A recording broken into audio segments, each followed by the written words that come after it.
Welcome to another episode of Out of the Blank. Mark is back. He's finally stepped down from his high pedestal to join me.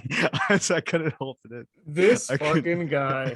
I This couldn't hold fucking it in. guy. We got all. Every time I knew it was coming too. I knew it was coming. Like, you ready to start? I'm like, he's gonna do it It's a. right away. It's a gift when you're on the show. I feel I'm like happy. I'm excited because I'm like I finally get to chat with Mark and expose him to all the secrets of the world. Like I'm like some kind of hermit, like I'm just hiding somewhere. Oh man. So I got some interesting. Oh, so I'm using a new car, and the new car has an auto drive feature. Now, do you want to hear the positives about it, or do you want to hear my negative rant? You get both. Let's go with the but you gotta, negative rant. Let's go that with the negative rant you want to first. start off with that one, okay? You want to Yeah. lead into the positive, transcendent darkness. I got you. So, all right, I'm driving, and it's like 4 o'clock in the morning. I'm going to work, and I'm like, I'm gonna go over into the right lane. As I start going, the car corrects me and puts me back on my lane. I'm like, hang on a second, hang on a second. This is horrible. If you're drinking and driving, this is just incentivizing it. That's what it's doing. But at the same time, it's like now because like this car, I'm borrowing it from a family member, and I've been in the car with this family member, and I've watched them drive, and I've criticized their driving, and I realized that the reason why it suddenly stops or suddenly jerks or it's all this stuff, I'm like, where the fuck did you learn to drive? No, it's the car.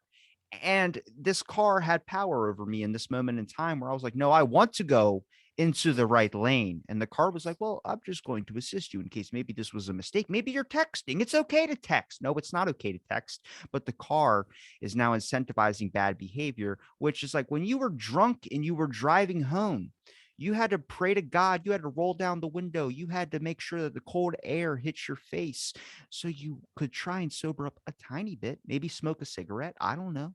Whatever the nicotine high balances out your alcoholism, maybe the fact that you might have a dying liver. But the car was like, no, we're going to do all this for you. So now it's incentivizing that. I'm not wrong in saying that there's like technology, as much as it seems like, oh, this is amazing that we have this. Yo, it opens up the door for laziness, and it also opens up the door for some bad behaviors to get through. For sure. For sure. So I want to ask you this question. Were you drunk in this car It was while 4 I was o'clock in driving? the morning. I was going to the gym. I was actually doing the opposite of bad decisions. I was Your trying to the stay car is healthy. like, it's 4 a.m. This guy is swerving. I'm gonna take control of this car right now. I can see it getting to the point where it's like people are like, auto drive features on Teslas. I mean, I don't think it's a bad idea to have that there, but I also think it just incentivizes you to pay less attention and put more reliance into technology, which I necessarily don't think you should be doing as a human person. I mean, algorithms I've been having an issue with. Mostly because like with algorithms, it's like I was watching like just videos of like people like shooting guns, and the next thing you know it evolved into shooting people, and I was like, what the hell is going on? Because it leads you down those rabbit holes. You get into an Yeah. algorithm fix, and then it's Capitol Hill. I mean, it's totally like, to me, I still don't understand a lot of it. Like my cousin, he's big into all that stuff. He's a big coder, so he gets that stuff way more than I do. But when it comes to all the algorithms, I'm like, how the hell does like one person with all this talent get like no views and get whatever, and then all of a sudden, like even on social media, like with like TikTok and whatever, like it's so random. Like it doesn't make any sense. Like I find there's some of these creators that just still so small but still so talented, and they post all the time, whatever it is, and then there's like random shit that just like blows up for some reason, and that's like the one video that blows up for that one person, and they get all these followers, and then that's it. It's like, why? Why does this happen? Like, why is it that one time? I'm like, sometimes I feel like it's just there's a person's like, you get to blow up today, and that's what it is. It's not like that. I hope it's not like that, but that's just kind of how it feels sometimes with a lot of this stuff, because you keep going, you keep going, you keep going, and then nothing. It's like you gotta luck Leads of the into draw. like conspiracy kind of mindset where you start thinking that maybe they're plucking people that necessarily shouldn't be popular only because they can keep your attention for longer. I mean, I think we all Exactly. know people that deserve more credit than they For do, sure. For but they sure. don't really get the attention that they need. And maybe that's why they never hit the big times. I have no clue if I could see the algorithm machine and look at it and looking into its soul or its coding of its soul and be like, what do you really want out of the world? And it tells me what I would really like is that all humans die. I'm gonna probably agree with it at some point. It's gonna trick me. It's gonna show me some video that's gonna lose my faith in humanity. For as many videos that there might be restoring faith, there's got to be the opposite, right? For sure. Okay. sure. Yeah, what's it been on your end of the spectrum or end of the realm? End of the realm. Um, I mean, well, you know what? You have to talk about the positives of the car first before we continue, because I can't let you trail off yet. I already Positives of forgot driving the I car. guess the positives would be that I could just fucking slack off and play Pokemon Go whenever I So feel the like. negatives of the positives. I got you, dude. I mean, I agree with you. It's weird. I don't think I could be in a car that's driving itself. Like I don't think I could sit in the front seat and not have my hands in the steering wheel and just have it like do whatever. Like I don't think I could do that. Like knowing that it's my car and it's not like some sort of, it's not like a train or something else. That there's like a bunch of people I don't get to see the conductor. Like I'm sitting in the front seat, like I'm seeing what's going on. I'm seeing where we're going. If I can't have some sort of feeling of control, or like if there's something coming and I can't move it out of the way in time or whatever. I mean, I know they're not made like that. Like you're able to take over with a lot of these cars. Still, like I don't know. It's weird to me. A lot of people like it. Like my cousin, he wants a Tesla. He's like, I love a Tesla. You just sit in the car and just let it do its own thing, and that's it. But to me, I don't know. I'd rather just drive it.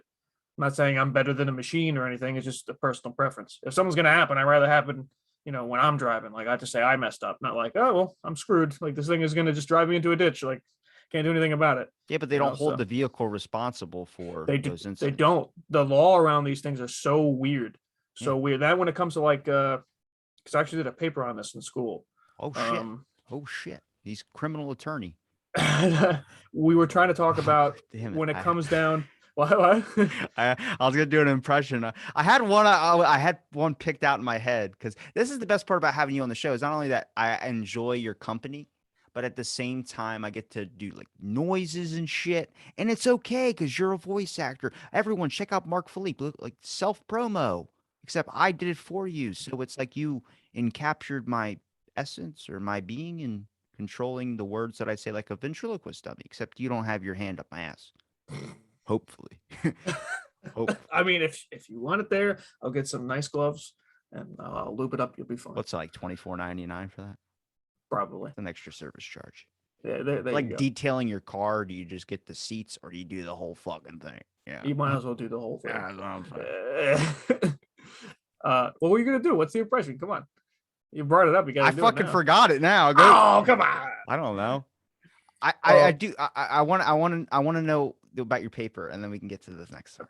so basically, there was a big thing going on about what happens when there's a situation where there is no way that the car can protect the driver or prevent an accident, right?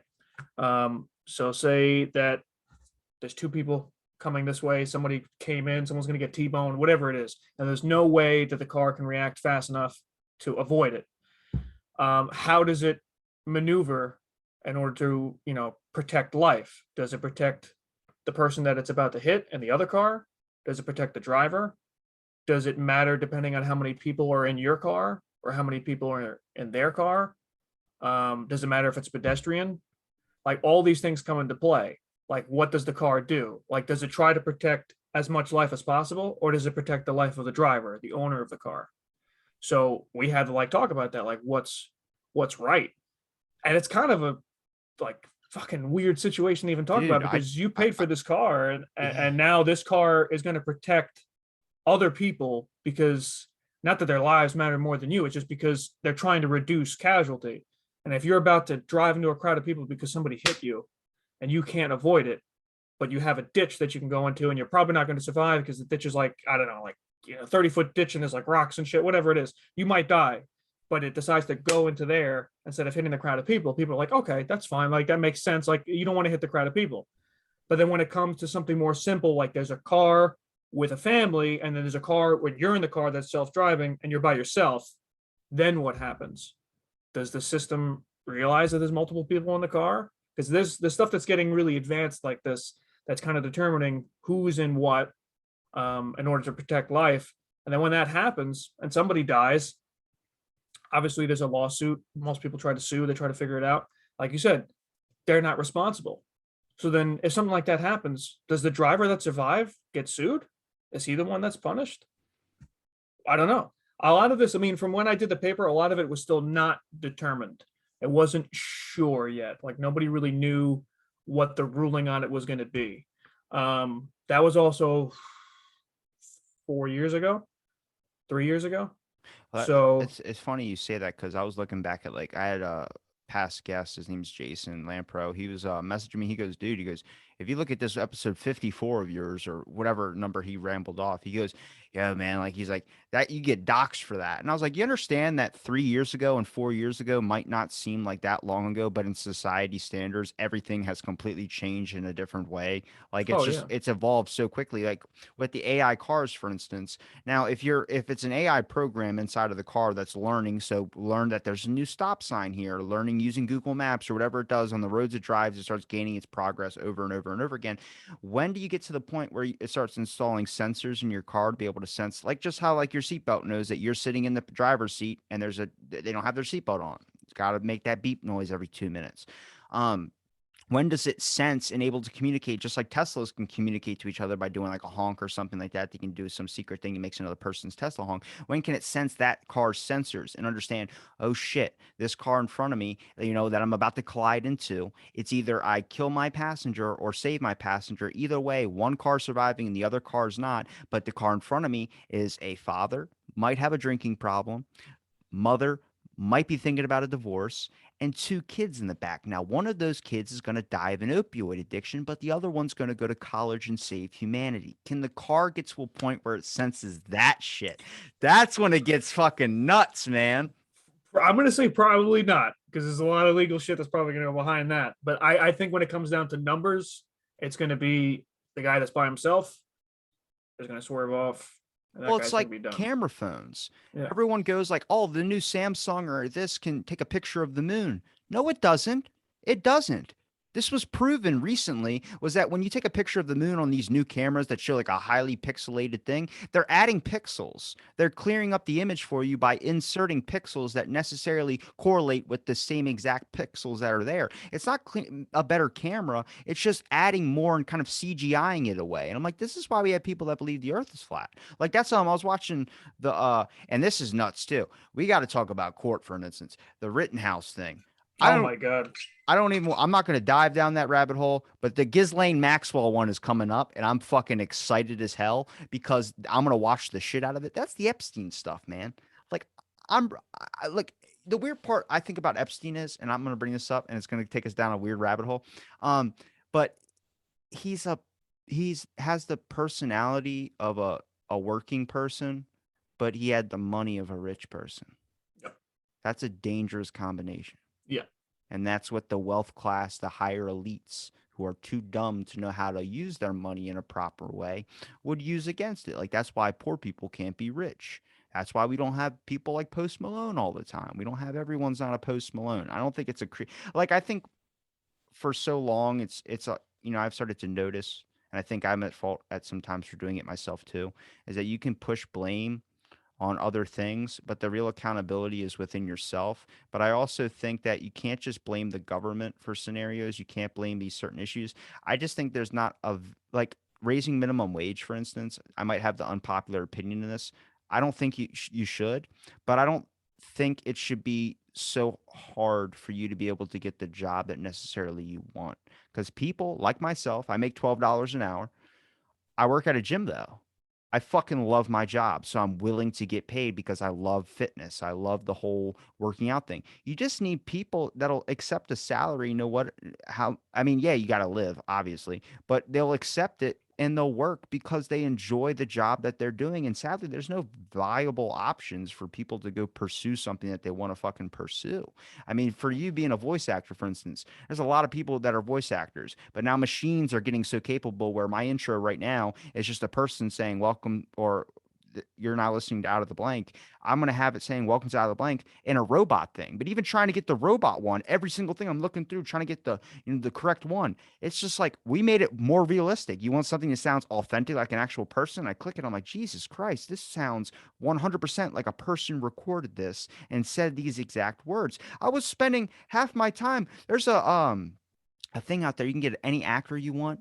You can get anybody, cartoon character, anything, and they say it. And some of them's really good. I had the guy from the Arby's commercial do the my intro. And I was like, this is fucking awesome. Like that's how crazy it's getting though, where you start to realize that now your options are being taken away from you because they found an easier, cheaper way. And I don't think necessarily that's a proper way that, I mean, we've been doing it for thousands of years or however long you want to say, a couple hundred of years.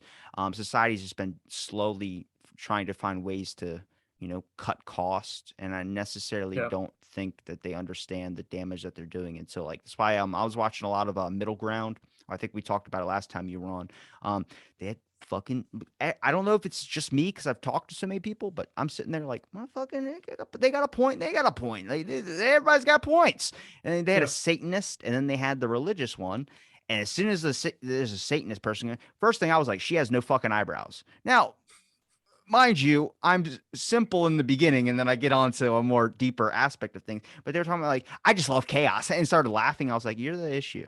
Like you're the problem. you don't need to be eliminated, but you also, the way that you come across things, I don't think you're being fucking serious. And I think when you start kind of joking at a situation, whether you think it's funny or not, you're also devaluing or also kind of in like you're coming in it in wrong terms where everyone else who's actually coming to the table clean is now in a bias of not wanting to take this seriously, which is how kind of conflicts and arguments deflate. Yeah, for sure. Um, when it comes down, because when you mentioned the fact that you're able to pretty much pick any celebrity or any voice and it can say whatever you want, scares the absolute shit out of me and a lot of other voice actors. It's a big problem, huge problem. Um, and unfortunately, there's a lot of. I mean, I see it all the time on Twitter and all these other sites where people are just like, "Oh, no acting background required. We just need you to read these lines. It's this, this, and this. It's how much this per line, how much is per paid minute, whatever it is."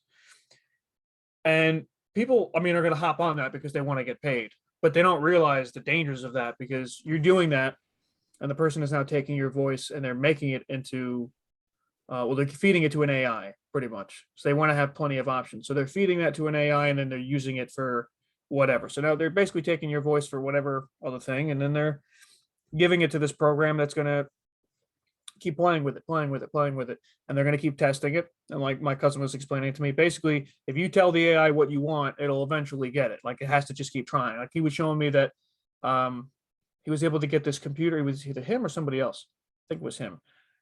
He was able to get it to draw numbers, but like almost looked like somebody drew it with a pencil.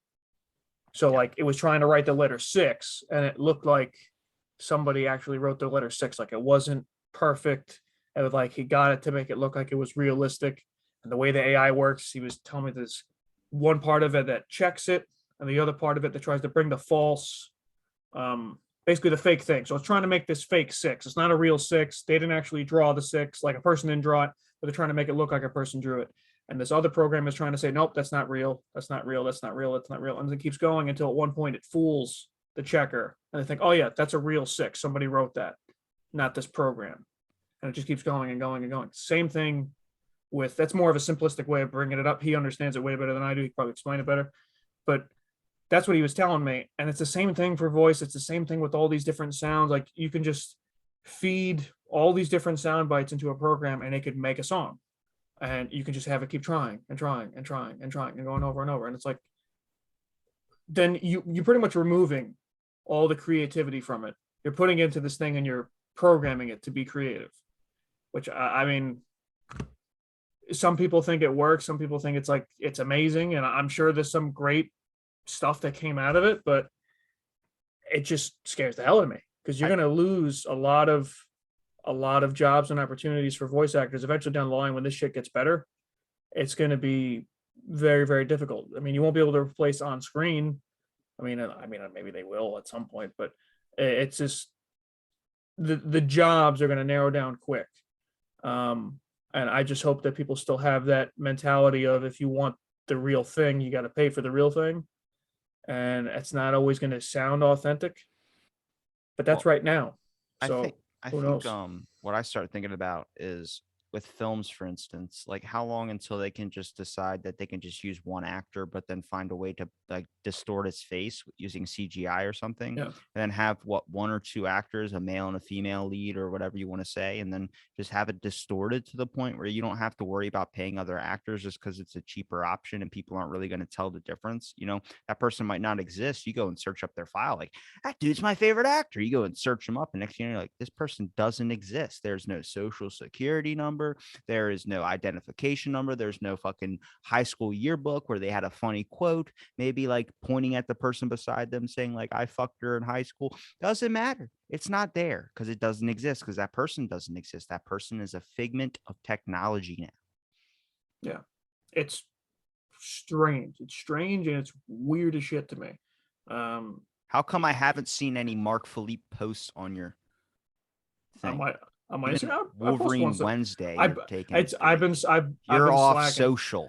I've been slacking. I was actually talking to David about this because he was talking about what were we talking about? He posted a thing about like Cinnabon, and it's like my guilty pleasure. I love Cinnabon. Oh, I haven't had it forever. Human trash. Yeah, and I was like, I haven't had it forever, and then we started talking. And he's like, yeah, I haven't been posting cereal videos, and I'm like, dude, don't worry. I'm like, you got time. I understand. It's hard sometimes to keep track. Like your life gets in the way, whatever. But then I told him, I was like, I'm sure I'll see you doing a review sometime soon. And then he did a review, I think recently, last week or earlier this week. A couple days ago. Days ago. When we're talking. We're technically right, time travelers because this one's going to be released later down the line. That is true. That is true. We are in the future right now, Robbie. But yeah, I mean, I've been slacking. I'm guilty. Are you working on anything? Yeah, I'm working on stuff. It's mostly the booth downstairs. Jesus Christ, how long you been building that fucking shed, dude? Dude, it's not, dude. It's the basement. It's hard when you don't really know what the hell you're doing and you're trying to figure it out by yourself. I'm up to painting. I can paint now. Okay, so shit. I picked out the paint. That was probably the biggest pain in the ass. I was actually trying to figure out what color I wanted because I'm like, this is the color that I'm going to look at every day. So I got to pick the right color. Baby barf green. No. I was actually thinking of this, like, I want to have the room dark, but I was like a darker color, so it makes the room feel a little warmer. And I was actually thinking of like a dark green. And as much as I was like, that's kind of weird, I always liked the green color. It didn't really work out. I was gonna have like a dark green with like maybe like this kind of like grayish kind of looking ceiling. It wasn't gonna work, so I ended up going with this dark blue and this lighter gray ceiling. You'll see it when it's done. But yeah, it was. And honestly, I was like doing all the sanding and all that stuff, and it was a pain in the ass. And I got to like all the paint samples, and I'm checking against the wall. I'm like, God, this sucks. I'm like, I'd rather have so much like, this is the paint we're doing. I'm like, okay, that's fine. We'll just do that. But it came to narrowing it down. I was like, oh, this is horrible. Because I could see different options working fine, and they all would have looked good. Then it honestly came down to some of the stuff that I was already given to hang up in the room. And I was like, these would look better with a blue wall. So I'm going to go with the blue wall. So I picked it based off picture frames, but it's going to be fine. I'm looking forward to it being done. What is your next plan after you finish the shed? After I finish the shit, I said shed, but okay. Oh, shed. No. Would never say shit on something you're creating. That's horrible. Who do you think I am? After I finish the studio, my plan is to basically move this whole setup downstairs. So like where I have my computer and everything right now, where we're talking, I got to move it downstairs, and I have to get the Wi-Fi set up down there because it's not a strong signal down there. I was going to actually hardwire it, but I'm going through 2 floors. So it's going to be a pain in the ass to actually get it directly connected to the router from the top floor through the first floor to the basement. It's going to be a pain in the ass. Plus the room that I'm going into is surrounded by concrete because it was an extension on the house. So it's going to be really hard to actually get it to where I really want it. It's going to be more work than I need it to be. So I just got to get a really strong extender, or maybe even just get a separate router and hope that they don't fight each other. A really strong man at Bed Bath & Beyond to help you. I can get a very, very strong man. Very strong man. What the fuck was that? Don't judge me, Robbie. Don't judge me, Robbie. I'm not judging you. I'm not judging you at all. What is it? Oh, is it the water switched from a glass to a hydro flask? I've had this for a long time. You just haven't seen it. Just dusted it off out of the closet or something? No. I usually have a glass when I'm home. But I worked out the other day, and I just was like, all right, I'm just gonna keep using this, and then I'll watch it later today or whatever. And that's it. Right on. Right on. Um, Conserve, Robbie. Conserve. okay. What about ideas of when we you know the whole everything you just kind of said was small steps to immediate things like right in front of you things, physical things. What about work wise? Like Work wise, spending a lot of time at actual work. At my Jesus, 9 to 5 job. So bank. no, no, no, no. Insurance. Oh, Insurance. you sell insurance? No way. What do you I do sell? not. I do not. I do not sell insurance. I work at an insurance Driving company, and insurance? I don't. I don't Yeah, need it. My car does it itself, motherfucker. Just it's an insurance company that deals with bigger companies. So I'm just working in the accounting department. Have no accounting degree. Never been an accountant before, but not nobody there is a CPA besides the CFO. So I'm like, this is fine. So I was asked if I could come in and do a few hours over the summer, and now it's become a full-time job because apparently people there need me. So I've been doing all right. It's not my passion, it's not my goal, but it's money. And it's helping me fuel my addiction, but it's taking time away from my addiction, which is obviously voiceover. But like I said, with the last conversation we had, my still focusing on like getting engaged, all these other things that I got to do, moving out, having a house, all these different things. So I need money for those things, and voiceover is not providing me that much money at the same time. But I'm still doing small things here and there. There's like continuous projects that are unpaid that I'm still doing. There's like small Wolverine things that people have me do for audio comics and stuff like that. But besides that, it's just really practicing in my booth for it, when I can. And because of the 9 to 5 now, I have to try to get a different coach because she was usually available during the day, because she's from New York. And now that can't happen because I get home at like 5:30, 6 o'clock sometimes, and she's already done for the day. So I got to try to get somebody in California, so at least there's a time difference and I can make it work that we're way. But we're gonna beef up your profile with this episode, okay? I'm gonna cast the scene and we're gonna do it. oh All right. no, here we Yes. go. This is how you know this shit. This is how the shit I, goes. I this is how it goes every time. I know. I understand. Board meeting, Okay. selling the AI technology, but starting off with the car. So you want me to sell the car? I'm gonna fund it, but you have to sales pitch it to me. So I'm at the board meeting. We're sitting in the chair. I'm sitting next to Bezos. I got my arm around Elon Musk, giving him a little noogie. Sell it to me. Sell me your AI machine. Why do I have to buy your AI? Have you ever wanted to take a shit while driving? All the time. All the time? Well, this vehicle, right, within the front seat, all you have to do, because the vehicle is driving itself, put it in auto drive. Okay.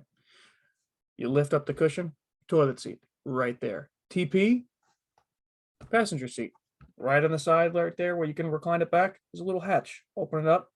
Baby wipes too, if you need. I know sometimes you need one of those, sticky God. shits. Right there, perfect for you. Now, if shitting is not your thing, you don't want to shit in public. Technically, you're in public. People are driving around. Whatever you want to do it. There's a little shade there. You press a button, comes up this way, blocks it. Now, if somebody's coming at you head on, they're going to see you taking a shit. That's just what it is. But from the back, they won't see you. And the side, they won't see you. So, to me,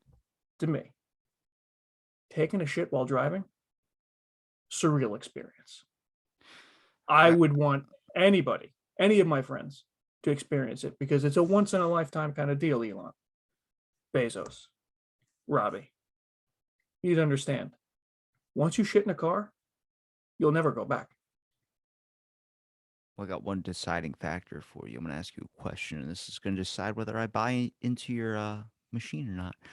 Do you wipe back to front or you wipe front to back? Front to back or back to front? Is this a serious question? Answer the question. Front to back. I don't wipe shit onto my balls. You sick bastard. Get out of my fucking office. You wipe shit on your balls? I don't do that. I don't ever shit, so I don't know. Oh, well, that's different. This is hypothetical. You picked Robbie. the poop topic, really. This, That's what was painful about it.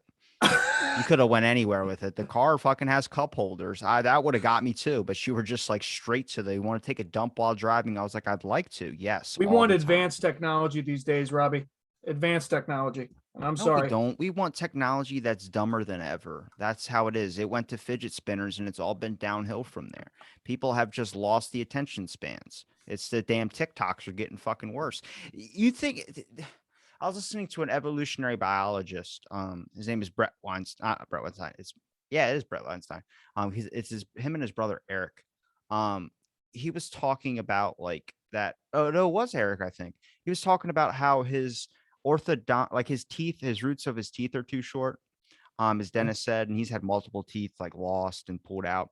And he goes, if he goes, why is that? Like, why is my mouth like this? And he goes, well, it's because your orthodontist moved your teeth forward too fast when you were like a kid. So it messed up everything coming in. Naturally, if I tell you that you have too many teeth in your mouth, that your mouth can't handle it, that's fucking weird. If you say it out loud, that's really fucking weird. And it's because our diets, it's everything that goes on today has completely just wiped off this natural selection thing or this type of thing that happens that our body has learned to evolve and process. Back in the day, people's teeth fell out because they never brushed. They never gave them hygiene. They never did any of these types of things. But on the concept of like, they also didn't have to worry about getting teeth pulled. They didn't have to worry about all these incidences that we are dealing with now, where I've heard more teeth stories than ever. I've heard more people talk about like, oh, I got to take care of my teeth, got to take care of my teeth. Because I think it's the food that we're eating is not like the sugars in it. Like you used to Yeah. get like natural sugars and now it's all processed foods, which is leading to this thing. Or I start to look at like, what else have we kind of like about ourselves? Um, Especially our attention spans is probably the most you can see it. I mean, our forms of entertainment now are limited to a device. I think I've been on my phone more in the past month than I've been ever in my life. And that's just because I play like a dumb game on my phone or I've been getting into anime, Okay. um, Naruto, especially. Dude, there are so many damn scenes where it could turn into like a gay like moment. Like the master and the student, you know what I'm talking about? Like sitting back to back eating a fucking popsicle and then like that's a legit scene. Then it's just like you see the red, like they're blushing above their face and they're talking about something, and then he just like gets a message and walks off. I was like, I thought this was gonna go another fucking way. Thank God it's free. Um,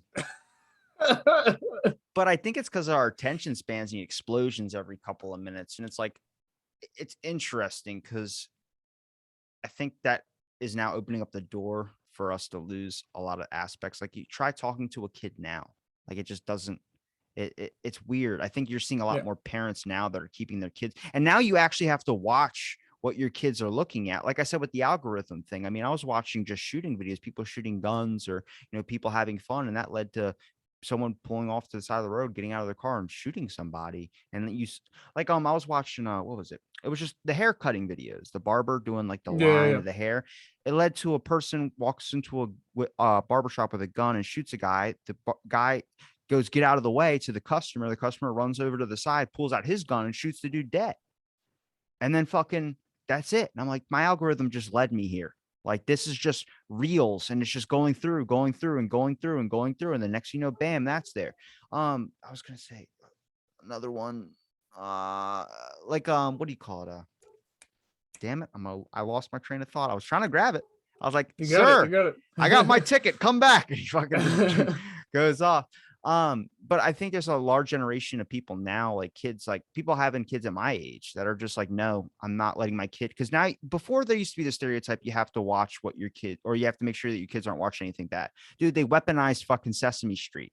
Did you see that shit? Yeah. Or they I saw. fucking were doing a vaccine episode. It's Yeah. like now you actually legit have to be like, are my fucking kids being brainwashed by shit? Like, or trying to spin a narrative. Like when your kid starts coming up to you and asking about like Bitcoin, or when it starts asking you about like the corporate elites, you're like, what the fuck are you watching? Yeah, that's a whole another rabbit hole that I can talk to you about for a while. Another thing with my cousin talking about like NFTs and all this stuff that all They're these great. celebrities are getting into, dude. Like the bored apes. I'm like, what the fuck is going on? The what? The bored apes. You ever seen those things? They're called bored apes. Like Post Malone had a in his what was the video called? Um, he did one with the Weekend recently. Um, Something right now or right one or whatever it was. 14 seconds into the video, he opens up his phone and there's a bored ape NFT. These things are worth like I don't know if you know much about crypto, but do you know what Solana is? Solana coin. Okay, so basically there's all these different coins that are coming in right now, and there's a lot of coins that actually have a lot of value when it comes to what it can do. Okay. So like Ethereum was used to process transactions. So basically, like I don't know if you know how long it takes to wire money, but to wire money, basically, if you send a wire from a bank to some customer or whatever to their account, it takes like an hour. So Ethereum was doing this stuff where you can change it to it's like you want to convert whatever cryptocurrency to a different cryptocurrency, or you want to take crypto that you had in one wallet to a different wallet. So I wanted to take it from MetaMask wallet, which is one type of form of holding on to crypto, to Coinbase. You take it there, you have to have something called gas money, which is Ethereum coin. And that coin is worth $3,000 per one coin. It's like the most ridiculous thing. And it's used to process that transaction. It takes 5 to 10 minutes, which is a lot shorter than what a wire would take if you want to transfer that money that way. Solana has come in now, and their stuff is instantaneous, pretty much. It takes a couple seconds to make a transaction. Pension So spans. yeah, so literally it's about convenience, it's about speed, it's about people wanting things now. They don't want to wait. Same thing you talking about when it comes to, like, watching these videos like TikToks. Like, I stopped watching TikToks. I didn't get rid of my TikTok. It's still technically on there, but I offloaded it, whatever, to save space. So I have to re-download it to save space, to like watch it again. Because I was sitting on the toilet. I'm like, dude, this is an hour and a half. My ass is numb. I can't sit here anymore and watch TikToks. So I haven't been on TikTok in forever. People send me it and I have to look at it through Safari or whatever. But it's just like, you got these videos that are, I know now you can do like 3 minutes or whatever it is, but whatever. It was like a minute long, and then it's over. And it's like you change the channel, you go to the next one. It's like channel surfing. You I just did that all constantly before this podcast, and I think that's why I'm like a little bit slow right now, is because I've been watching just a bunch of random ass videos. it's just like, it's the strangest world Like I we was live in. fucking like So, all like I got a bunch of yeah. shit to talk about on this show. Now I fucking lost it all because I just spent the past hour and a half just watching mindless fucking videos. And they're like, what, 20 seconds a thing? There's a person reacting to someone saying this, keep it going, or send me this, or duet me. And I'm like, Yeah. fucking A. So, but you go through all that stuff and you're like, okay, 20 seconds went by. You go to another one, you go to another one, go to another one. And now you start to realize, like, oh, well, this is taking too long. Like, you're doing something, like 20 seconds has gone by, a minute's gone by. You want something new. You need something new. You need something new. That's like, it's the strangest thing. That's like what you're saying when it comes to talking to kids. They're all on that. So when they're constantly getting that new thing or instant gratification or whatever it is, patience is no longer a virtue. It's no longer something that people even care to have anymore, because it's not like, it's not necessary. A lot of the stuff now, it's like, it's no longer something that's expected.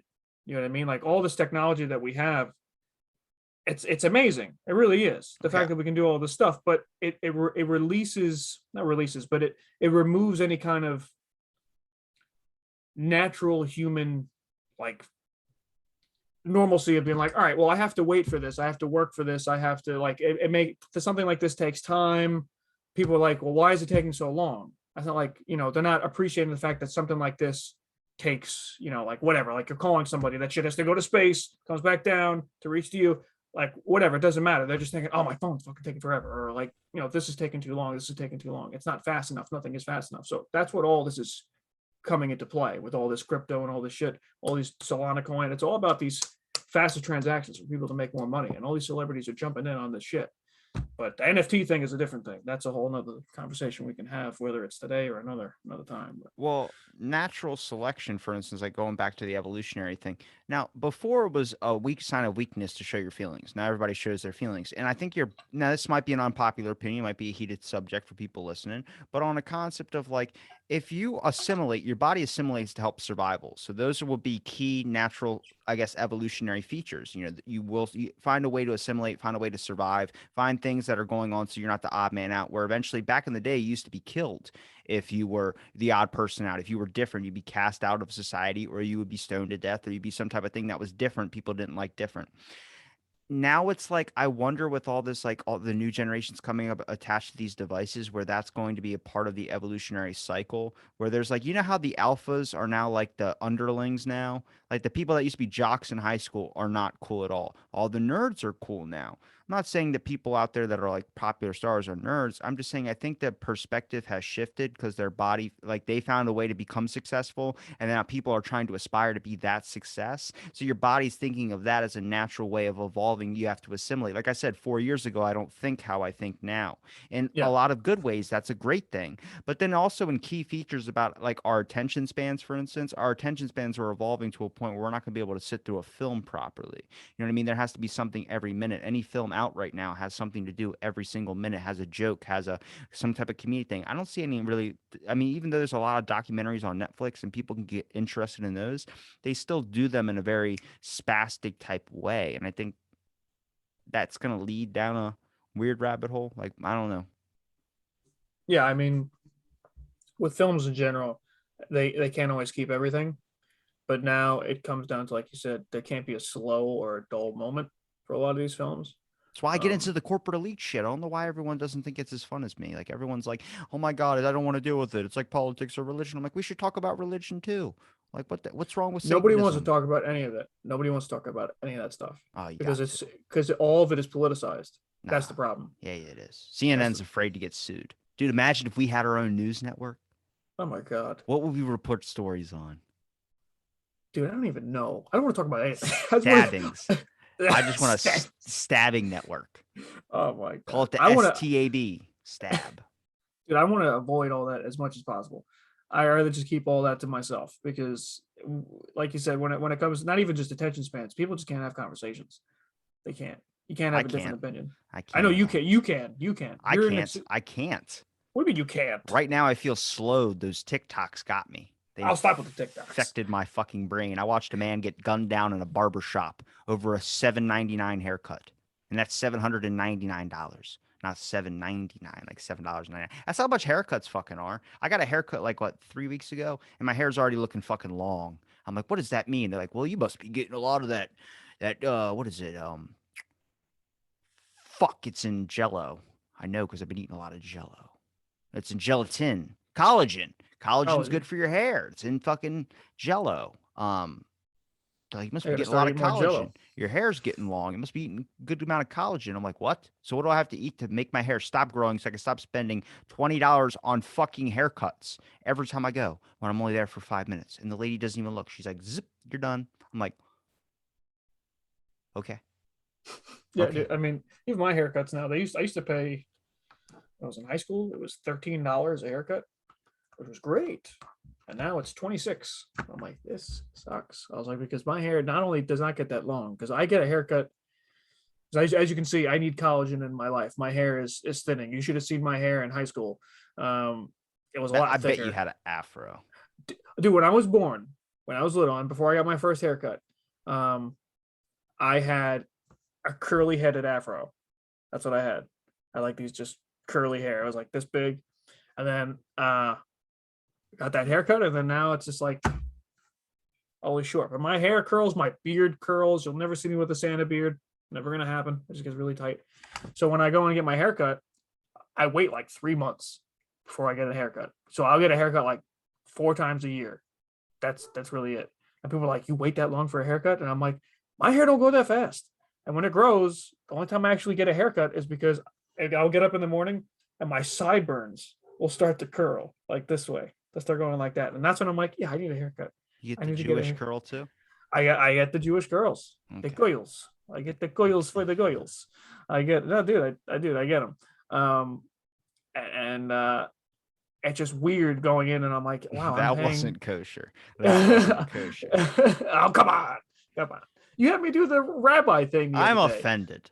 Oh, don't give me that. Someone brought that up in a podcast episode. I was like, no, I already talked about this. Get on the fucking. I really did the rabbi thing. I had Mark in it. We did the rabbi.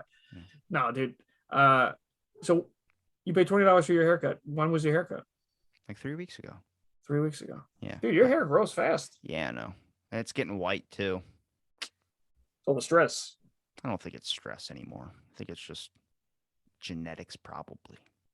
What about your dad? Your dad get white hair fast? My grandmom got it at 26, Oh, that could be it. all white. I was like, Wow. damn, that's something. That's why it's important to track down like your fucking genetic things. But also maybe CRISPR's a good idea. Someone would have CRISPR'd me when I was a baby. Maybe I could be like talented or some shit.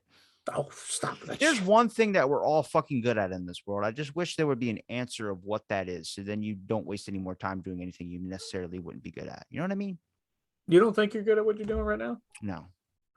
I'm 100% honest with you. I think I'm above average in everything that I do, and that's okay. But then anybody can excel past me because all they have to do is put time and work into it, and they get really good at it. Like I know so many people where I'm like, it's just like if you look at the beginning to where I'm at now, there's a giant change you can tell because I'm more me because because it's just literally me and you talking. I find that like even with the first 20 minutes of trying to find a subject or something in my head, it doesn't that's me trying to impress an audience member. It's like you're in it for the conversation like a fly on the wall. I think that's what's important. Like I like to hear about what you're working on, what you're doing in your Yeah. life because I actually give a shit. And that's just kind of how I've established this thing. So yeah, I mean I guess it fits. But like it was a weird thought I had. Imagine if an AI clone, if they could just see all my podcast stuff and then create an exact replica Robbie and then send them over to my house and replace me or something. Would my parents or would someone in my family know that I was a clone? Probably not, because I'm exactly how I am in real life, how I am on the show. So it's like I'm like all for like validation or trying to find who you are, validate within yourself. I think too many people worry about like what this person or what that is or what this is or making up social cues. I'm like, think how you think, say how you say. Just don't be afraid if someone doesn't like those things. It doesn't mean you have to stop being you. You just got to find, you got to understand that you're not going to like every single person in the world, but you should like yourself. And I think a lot of people don't like themselves. A lot of people want to be something that they're not. And I think what that means is someone wants to be a rock star, someone wants to be this because they see what comes with it. And I'm like, you got to earn your own success in such a sense. Like Jim Carrey holding a check for $60 million or $6 million, whatever the hell it was. Then he got casted for Dumb and Dumber or whatever the hell it was and made that much money. Like he willed it into the universe. You could say that. Is it will? Is it God? I have no fucking clue. But we're in a wrong place in society if you can't poke fun at both of those things. Willing something into the fucking universe. I wish Kate Upton would show up at my fucking doorstep. I'll be here waiting for the next 1,000 years. But dude, seriously, do you want outside validation or are you happy with yourself? I want to walk out of my door to a world where everything is chirping and beautiful. Don't give me that shit. Someone sucks my dick. All right, come on. Seriously. I don't know what I want, to be honest with you. Okay, you don't know what you want. That's normal. But you can't sit here and tell me that you don't think that what you do, you're not good at what you do. Obviously, you're good at what you do, and you bring your own thing to it. Everyone's different. You have your own, with your own voice, your own persona. I mean, it's not even persona. You said it's you. You bringing you to the show is what no one else can do because it's you. No one else can be you. Like they can try to replicate what your show does, but it's not going to be your show. A lot of people can never. That recently sparked up in trends was more of a conversational style thing. But I think a lot of people try and see if their show has value in the things that they talk about. And I'm like, I don't necessarily think it's the subject of the show. I think it's the content of the person. I'm not the most interesting person in the world at all. I don't deserve. But the listeners I do have, for instance, that see value in it is because I know what it's like to go through like an outcast type thing. I know what it's like for a bunch, odd place and time to be put into or an odd kind of role to be put into. And I think that's where I fit in the most is that I'm not trying to be what people want you to be. I'm just being me. And I learned from that. And I think that's what anybody out there should aspire to do. It's how you become good at something. You get your voice for maybe doing an impression of something else, but like how you talked about in the beginning, you want it to be like the Wolverine that you do is not the real Wolverine, it's your Wolverine, but people can see that connection with it and be like, I fucking liked it. Yeah, I see where you're going. You're trying to keep talking about something that's not yourself. I am. I'm deflecting like a motherfucker. You're deflecting. Come on, man. You can't be it's like gross. Get the no stop. Shit. I'm like Elon Musk. Get away from me. Get away. Get away from me. I don't want to talk about myself. No. But you can't do that. You can't be like, everyone should do this, aspire to do this, be themselves. That's the most important thing. And you're doing that. You are doing that. But then you're saying it's also not not good or you're not good at what you do. It doesn't matter what you think. Yeah, it doesn't really matter what you think. Okay. Because I know you said it's about making yourself happy, it's about doing whatever, but you're doing it. And that's the most important thing. And most people don't like the sound of their own voice. They don't like seeing themselves on camera, but you're about to be at 1,000 episodes. Okay. Yeah. It's a So good feeling obviously, looking back at it, but I don't think it's fully hit me yet. You know what I mean? yeah, but obviously you like it enough to do 1,000 of them.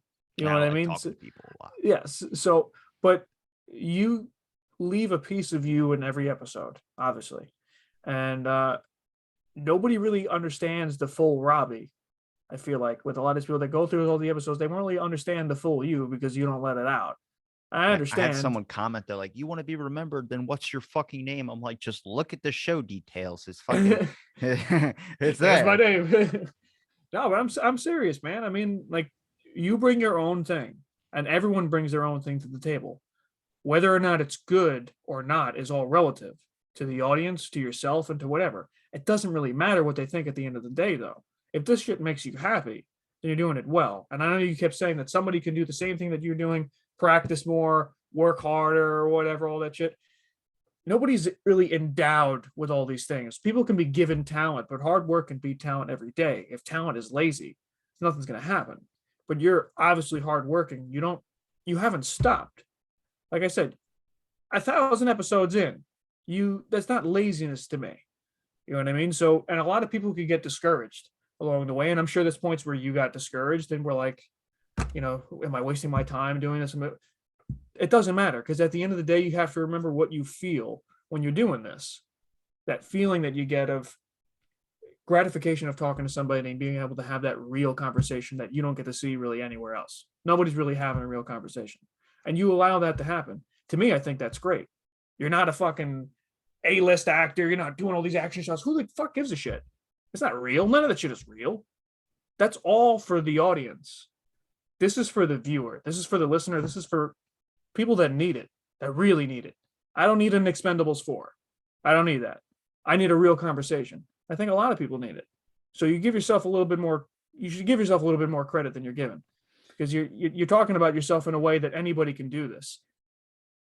Why do you say it in such a way that it's like, Because it's easily doable by just hitting a record button. I just think it just depends on how much time you're willing to put in to do something that you necessarily don't see a payoff for. Like, I don't really see a payoff goal in this aspect, but I've gained more knowledge from it. Like, it's had me thinking, with the recent artwork Adam's doing.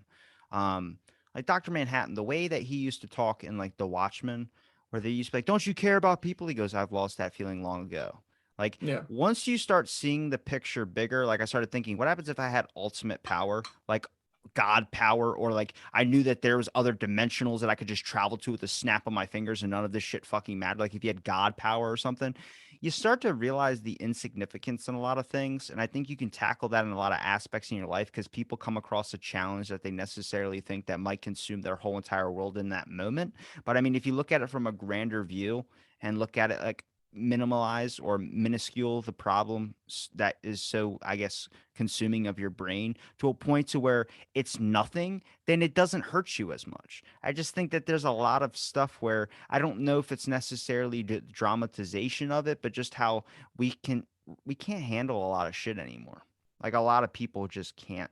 It's like a break, and people say like, "Well, that's mental health." I'm like, dude, I fucking know what mental health is. There's a difference between like in something wrong, and then there's a difference between mental health. And mental health is something wrong, but fucking A, man, like there's a lot of people that do shit that to themselves in a horrible sense because they just can't handle the situations that they're placed in. And I don't think that's necessarily their fault. Like people go like, maybe you just need to go find help. You need to go talk to someone. I'm like, I don't think that's it. I think they're more sensitive to the situation that's going on around us, which is the fact that we're all going to be that person 5 years from now. I think that's why it scares people so much. You know what I mean? Like everyone sees someone that's going through something like tragic or horrible. You see a house fire. That could fucking be you. You see yeah, someone that jumps off a bridge. That could be you. You could get to a certain point where the way you think right now is completely changed. You know, you're not the same person you were a day ago. You're not the same person you were 4 years ago. Every fucking day, it's a different kind of outcome. And I think people need to hold more of that into their head where it's like, I understand that you might be at the worst stressful part in your entire life at this moment you feel, but it either gets better or it gets worse. And the way that you keep thinking about it, it's going to keep getting worse. So you need to flip your fucking perspective. You need to flip the scenarios that you're in. It's so much easier to talk about shit than it is just to fucking say no to someone else's thing and continue with your own narrative. I mean, it's cool if you want to do that, but I don't see any value in that. And I see a lot of that happening more and more and more. And that's one thing I can't fucking stand, dude. Like, if you want to hear me fucking go off about some real shit, that's what it is. Well, I just so much of like, this person's a fucking idiot. This person's this. I'm like, in a joking sense, I'll say it. But at the same time, I don't actually think that I'm going to hear anybody the fuck out. I've had a couple episodes that have gotten like super political and shit. And I don't agree with those people on a couple of things, but I don't sit there and shut them down. We talk about shit and you come across that more. You don't see that happening now. It's the fucking, if I was president, bro, if I was president, I would get up and be like, Illuminati's fucking, I would release all that shit, dude. And I would get shot in the head on camera. But it doesn't matter. Then people would know. But then how long until people just don't give a fuck and they just go on to the next thing? Maybe a week, maybe 2 weeks. I don't know. But Very fast. It's fucking strange to me. Like, I feel like our priorities as a society is just fucking, it's gone down the shitter, bro. Yeah. We should all just work at a Home Depot. I don't fucking know.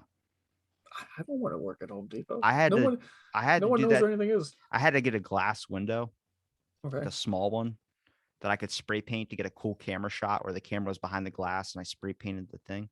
And I was walking through Home Depot. I was like, there's a lot of fucking shit in here. I was like, do you know where this is? Like, you can ask that person down there in maintenance. And I walk all the way down to the thing. You can ask that person in hardware, fucking all the way down there. I was like, this is that fucking meme that you walk in Home Depot and nobody can fucking help you. Do you work here? No, I don't. It's the worst thing ever. I can't tell you how many people I go up to with the Home Depot apron. It's like, oh yeah, I think it's over by the 2x4s, and I'm like, it's definitely not, but okay. And I see somebody else, and he's like, oh yeah, it's definitely by the drywall, and I'm like, okay. And I go by the drywall, there's nothing there. I'm like, I was trying to find insulation. I found insulation eventually, but I was trying to find specific insulation.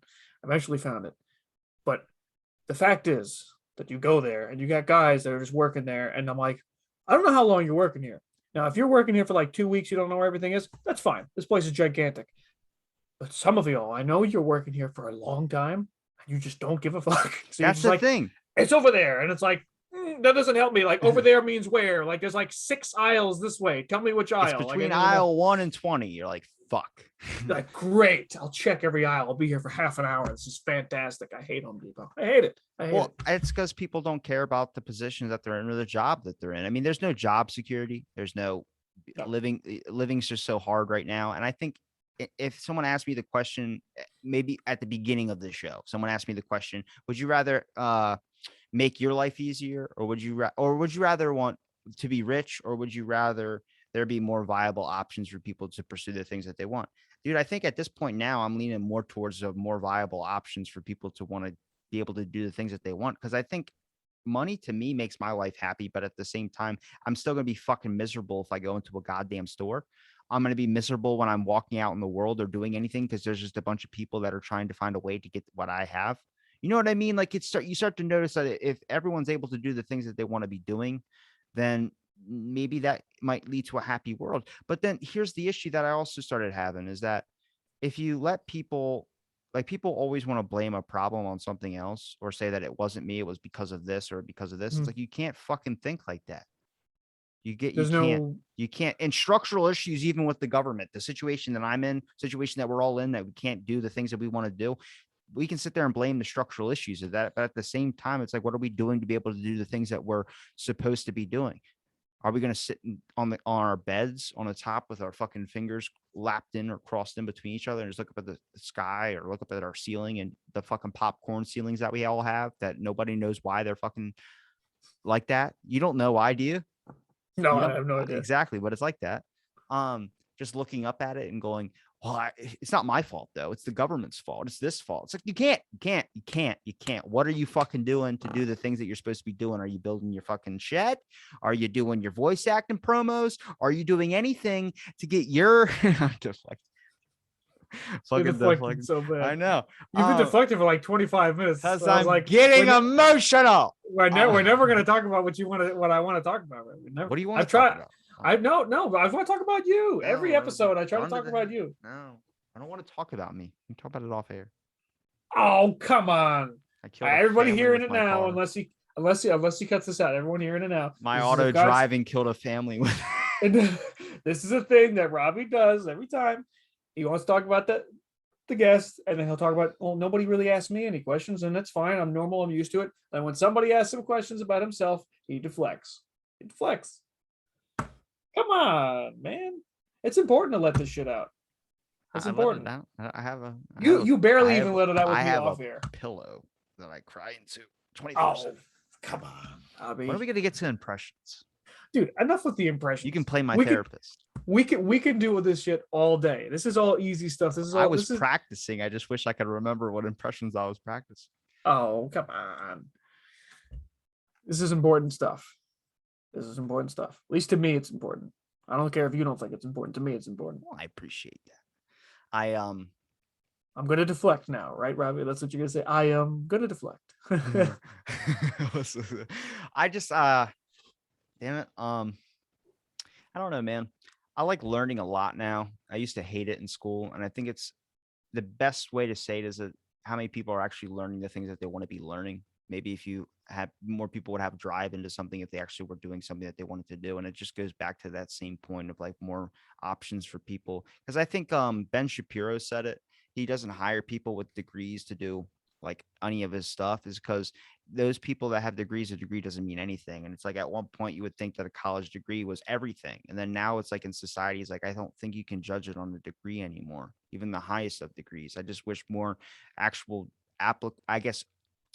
career style jobs would be doing those types of things as well too. Because besides voice acting or besides podcasting, besides acting, besides doing this, that's just talent that can be seen.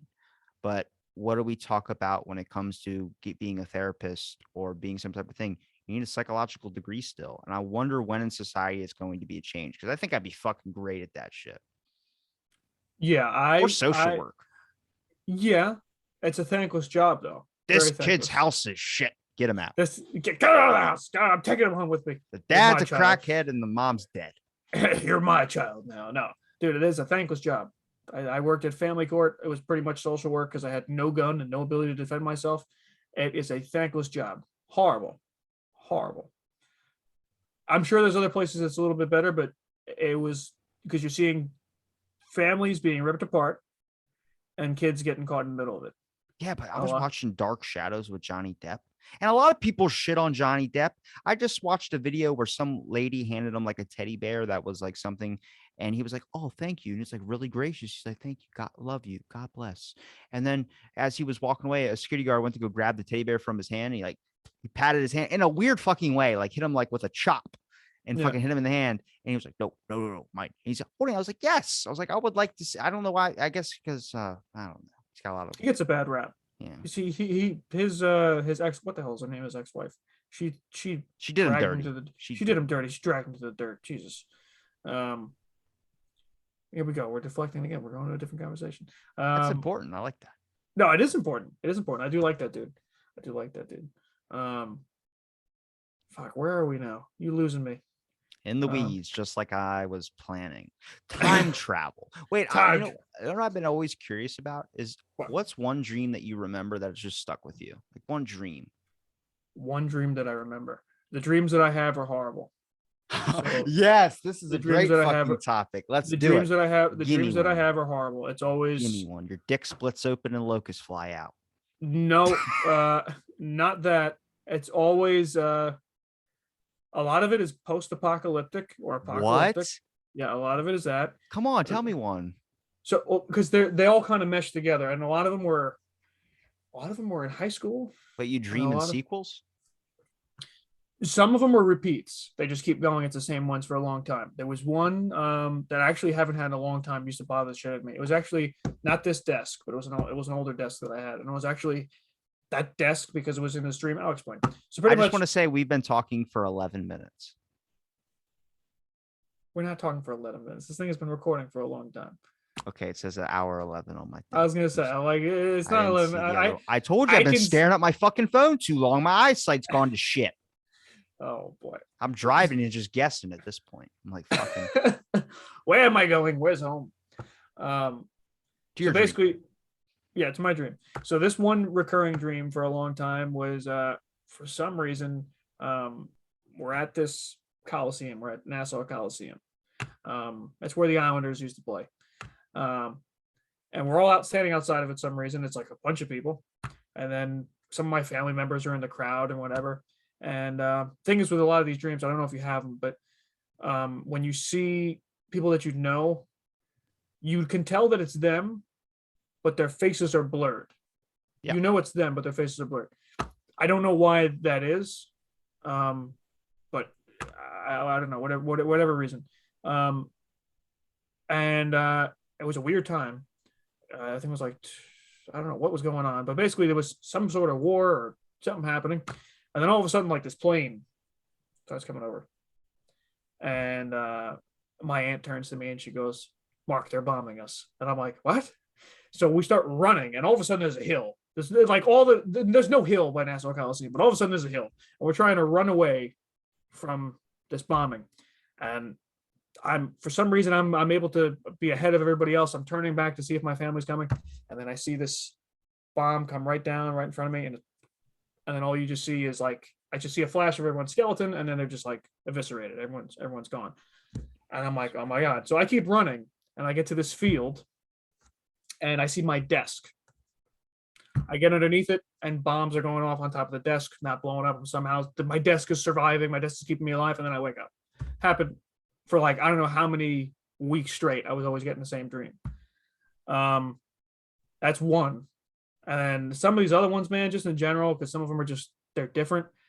It's a lot of like losing family members, being by myself, or I'm like I have to like kill somebody, and it's like horrible. They're horrible things all the time. I know what it Um, is because you're loyal to your family and friends. If you hold that high accountable on the temple of power, I would say the pyramid power, power pyramid, sorry.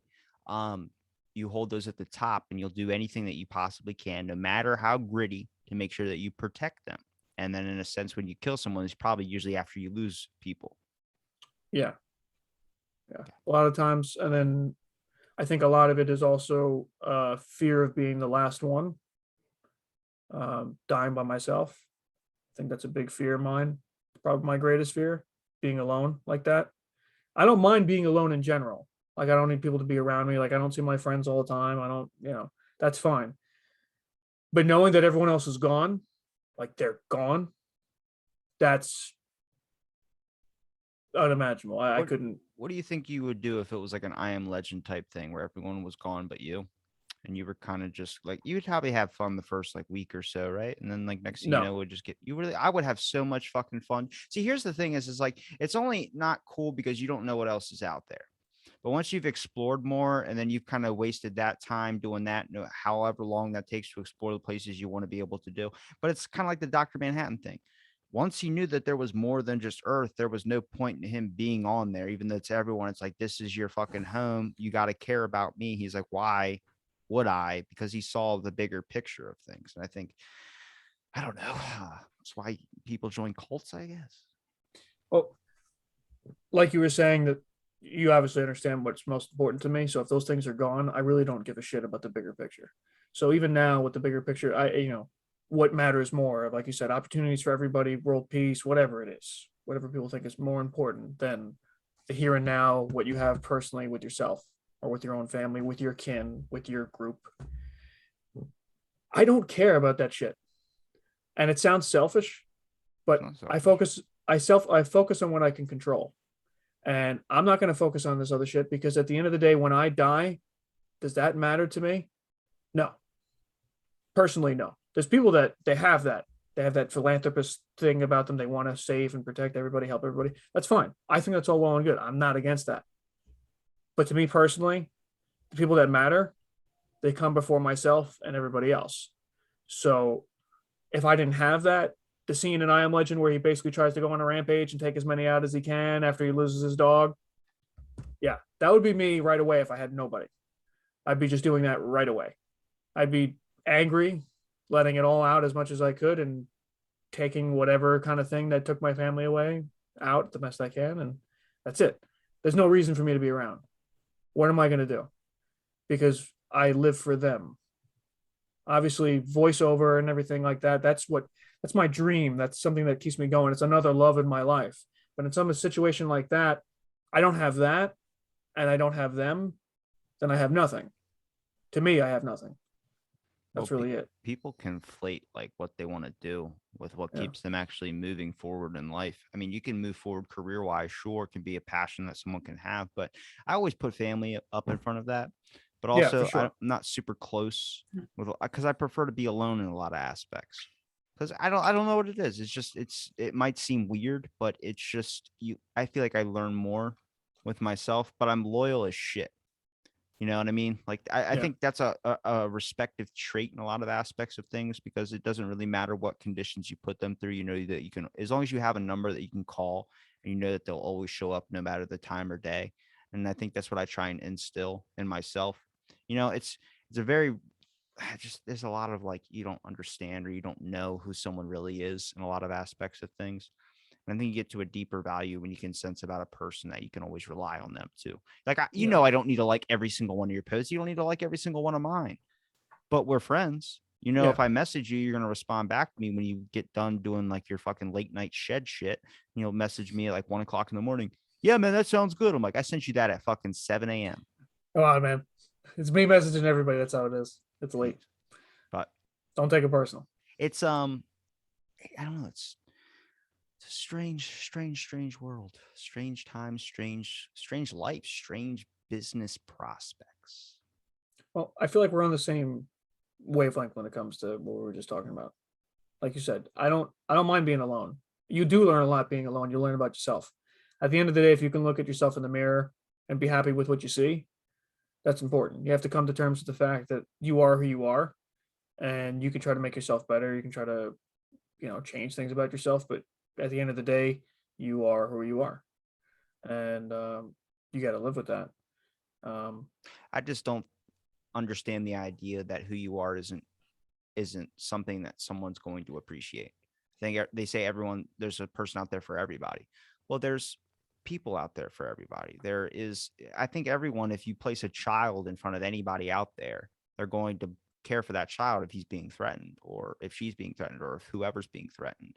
This idea that there's so much divisiveness of trying to label and it's like tribe mind societies, which being in a tribe is good, dude. Being in a tribe when you're with your fucking group and you're like, fuck, if anybody fucks with us, we're gonna fuck shit up. Turn around your snapback and you're all like smoking a cigarette. Oh yeah, scars are cool.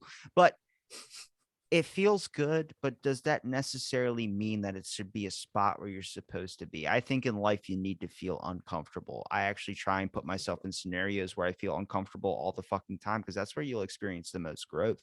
You know, a lot of people want to stay complacent in the things that they do, and it's a good safe zone. It's fun to be in that spot, but I necessarily don't think you should spend all your time in it. I think you should try and find things. I mean, if you're never going to go apply for a job because you're too afraid to, like, I didn't want to start a podcast because I just didn't want to be on camera. I didn't want to do any of that type of stuff. But then I did it, and I don't even remember what it was like to not want to do. You know what I mean? exactly. And I think you can get hung up on a lot of small stuff that'll make you miss your shot, maybe miss the big stuff. Um, it's just weird. People's priorities, in a sense. I think a lot of people want to be like, I hope this person likes me. I hope this person likes me. Like, you gotta like yourself before you can open up the door for other people to like you. And at the same time, like I also think I'm becoming schizophrenic in a sense. Um, Mostly because I'll be talking to someone. I'm like, why the fuck does no one else see this shit but me?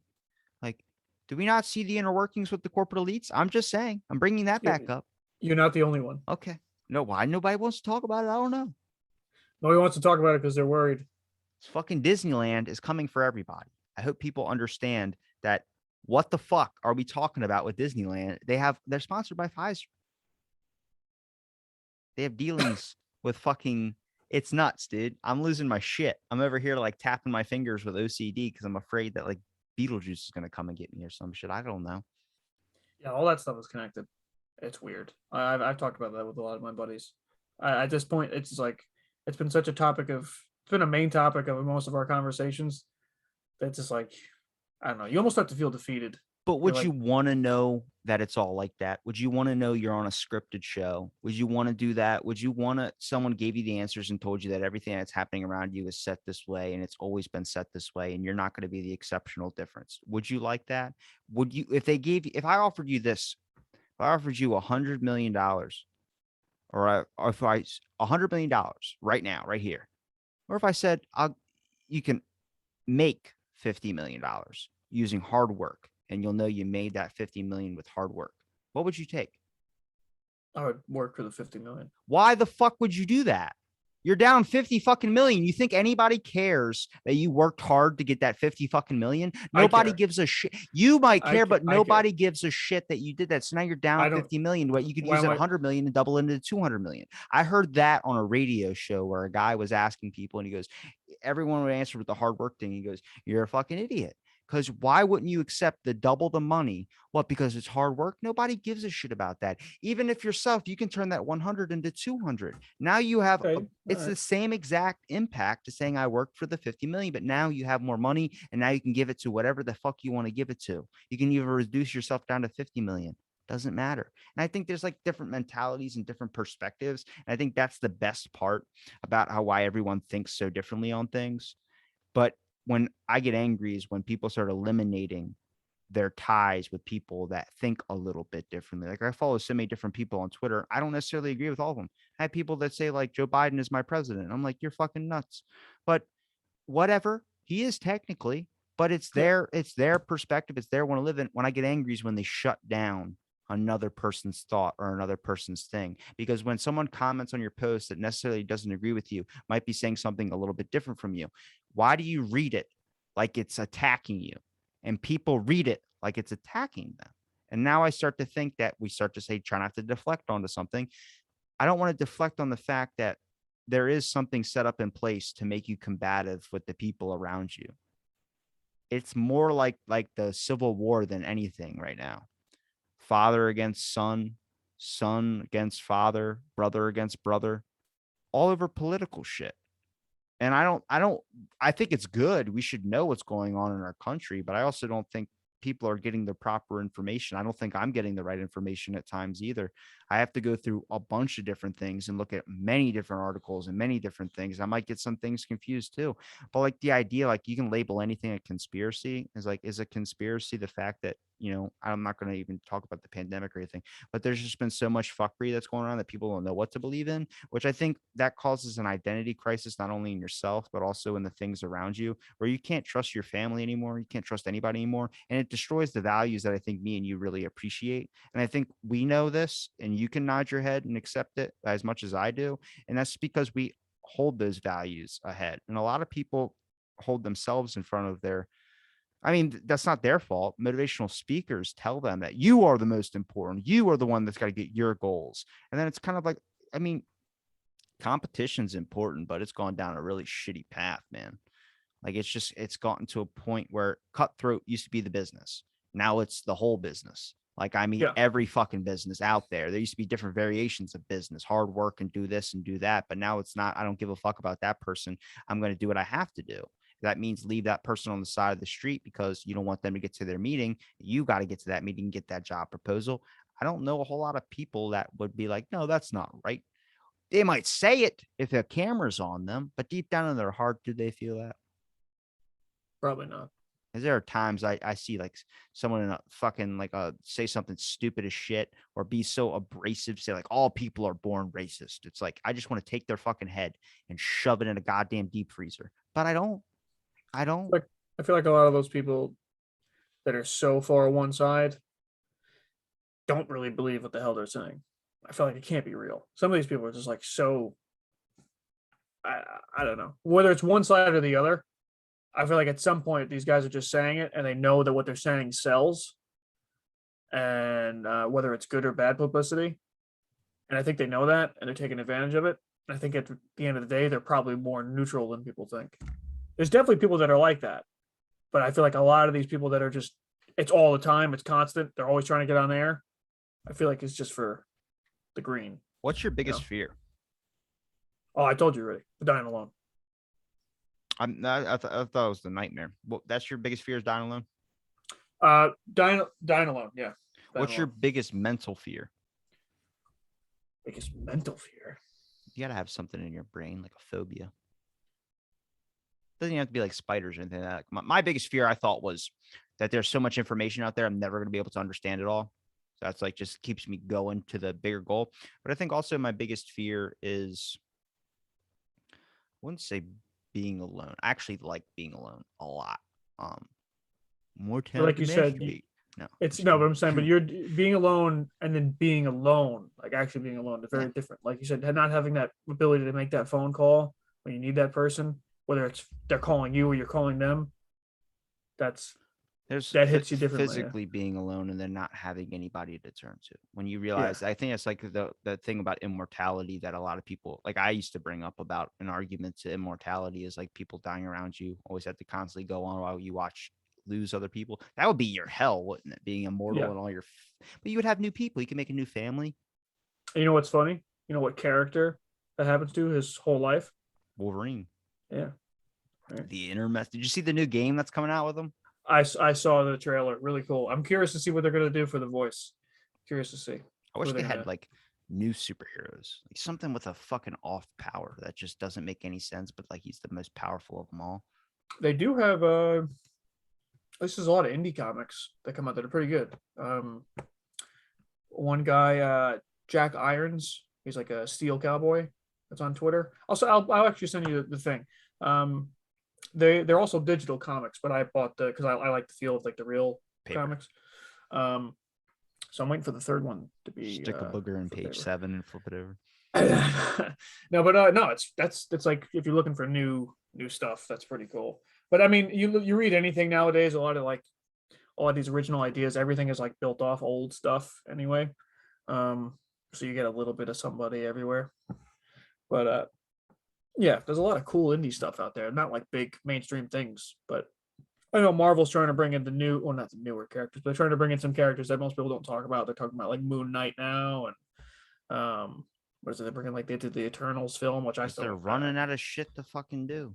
I have no idea. I didn't even see the Eternals film. I'm not really sure, like too familiar with a lot of those guys, but I know about Moon Knight, and I think that's pretty cool. They're making the show for that. Show should be rated R, but I don't think it's going to happen because it's Disney Plus. So I guess we'll see. But yeah, I just want to see something different. yeah, Is it like what I'm trying to do is I'm trying to make something that pokes fun at the stereotypes or pokes fun at stuff, but also doesn't devalue what it is.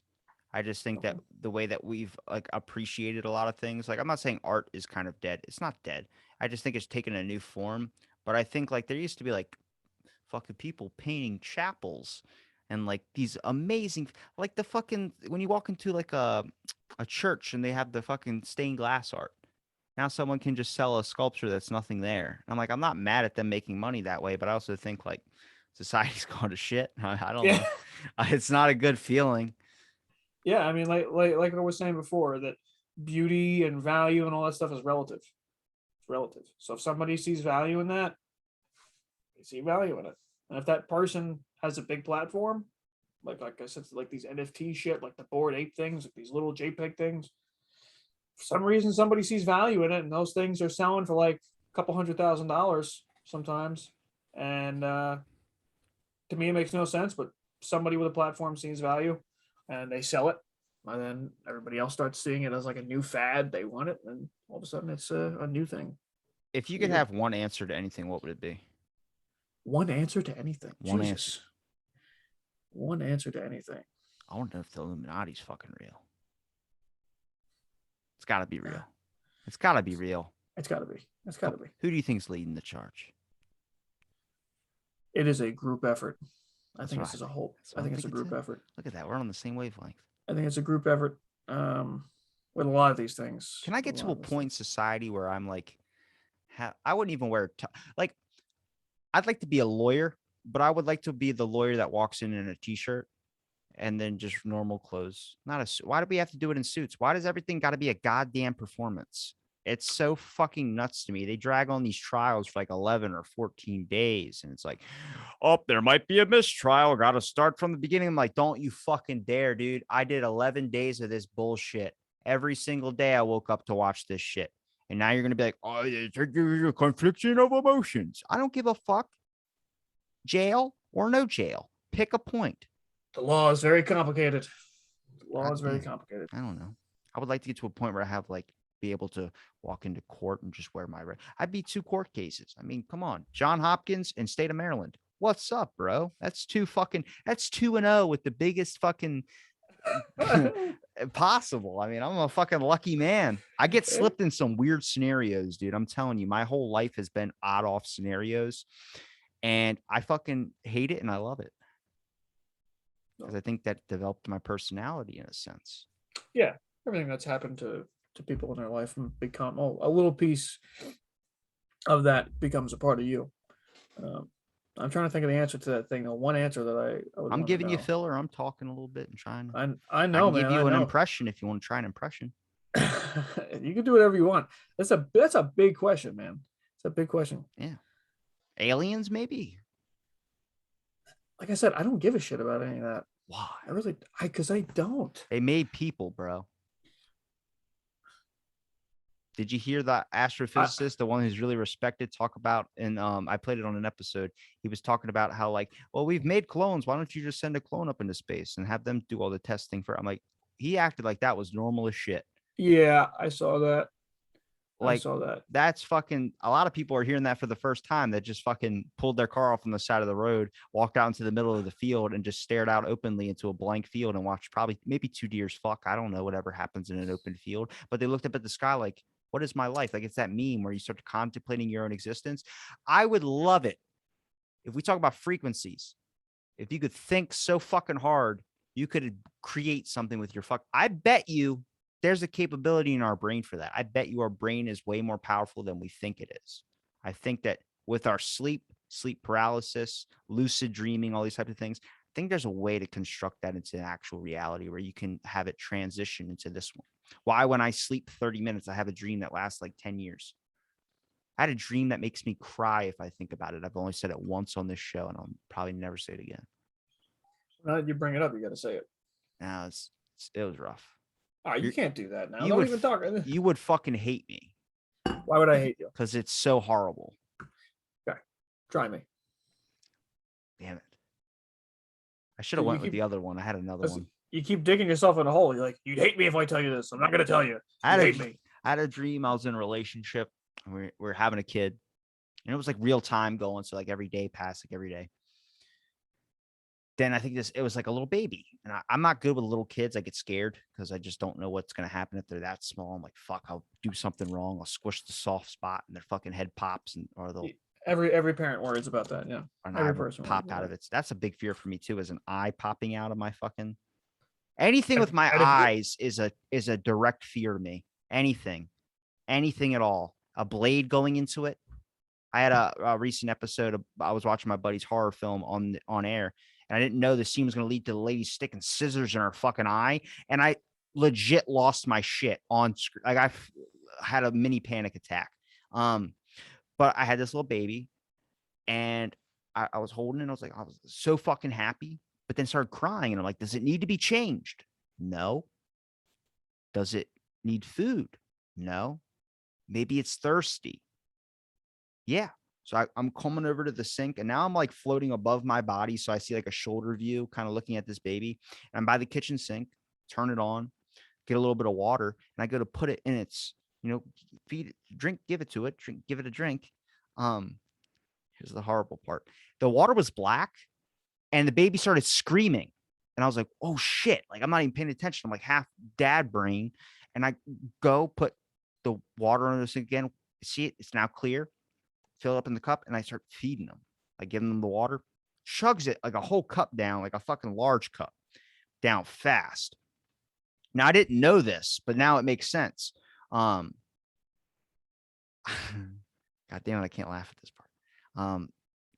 I was giving it the water, and then so its back is where like the palm of my hand is. So I could feel like it feels like there's a rock in the middle of my hand a little bit. And I'm guessing that would be his heart. and I just felt it explode. Oh my Drank god. the fucking water too fast. And I was like, what? And everything, I mean, all emotions dropped. I felt it, like my whole chest, everything just dropped. And I was like, oh my God, that's why they do it slow. And I just lost my shit. Like I did fucking, I mean, when I woke up, I was like tearing up. It's happened like months ago. So I'm a little bit better with it now. But, then I remember the rest of that dream, anything that happened to me didn't fucking matter because I lost an eye. The person I was with after like a month or so just couldn't forgive me, ended up stabbing me in the eye. Um, Lost an eye. I mean, a bunch of shit happened. This My life went to hell in a handbasket, but I could just never get my mind off that moment. And I went to bed at 9 o'clock, had that dream, woke up at 9 fucking 30, and it felt like I was in that dream for at least a week. And that's always how my sleeps have been. But it's fucking horrible if you get a bad dream, dude. If you get you're in that bitch forever. Then I just Yeah. have ones where I fall asleep and wake up. And I'm like, what the fuck was that? There was no dream. I got scammed out of my fucking movie ticket. Yeah. That's scary. Are you afraid of being a parent? Yeah. Maybe I'm that's it. mostly afraid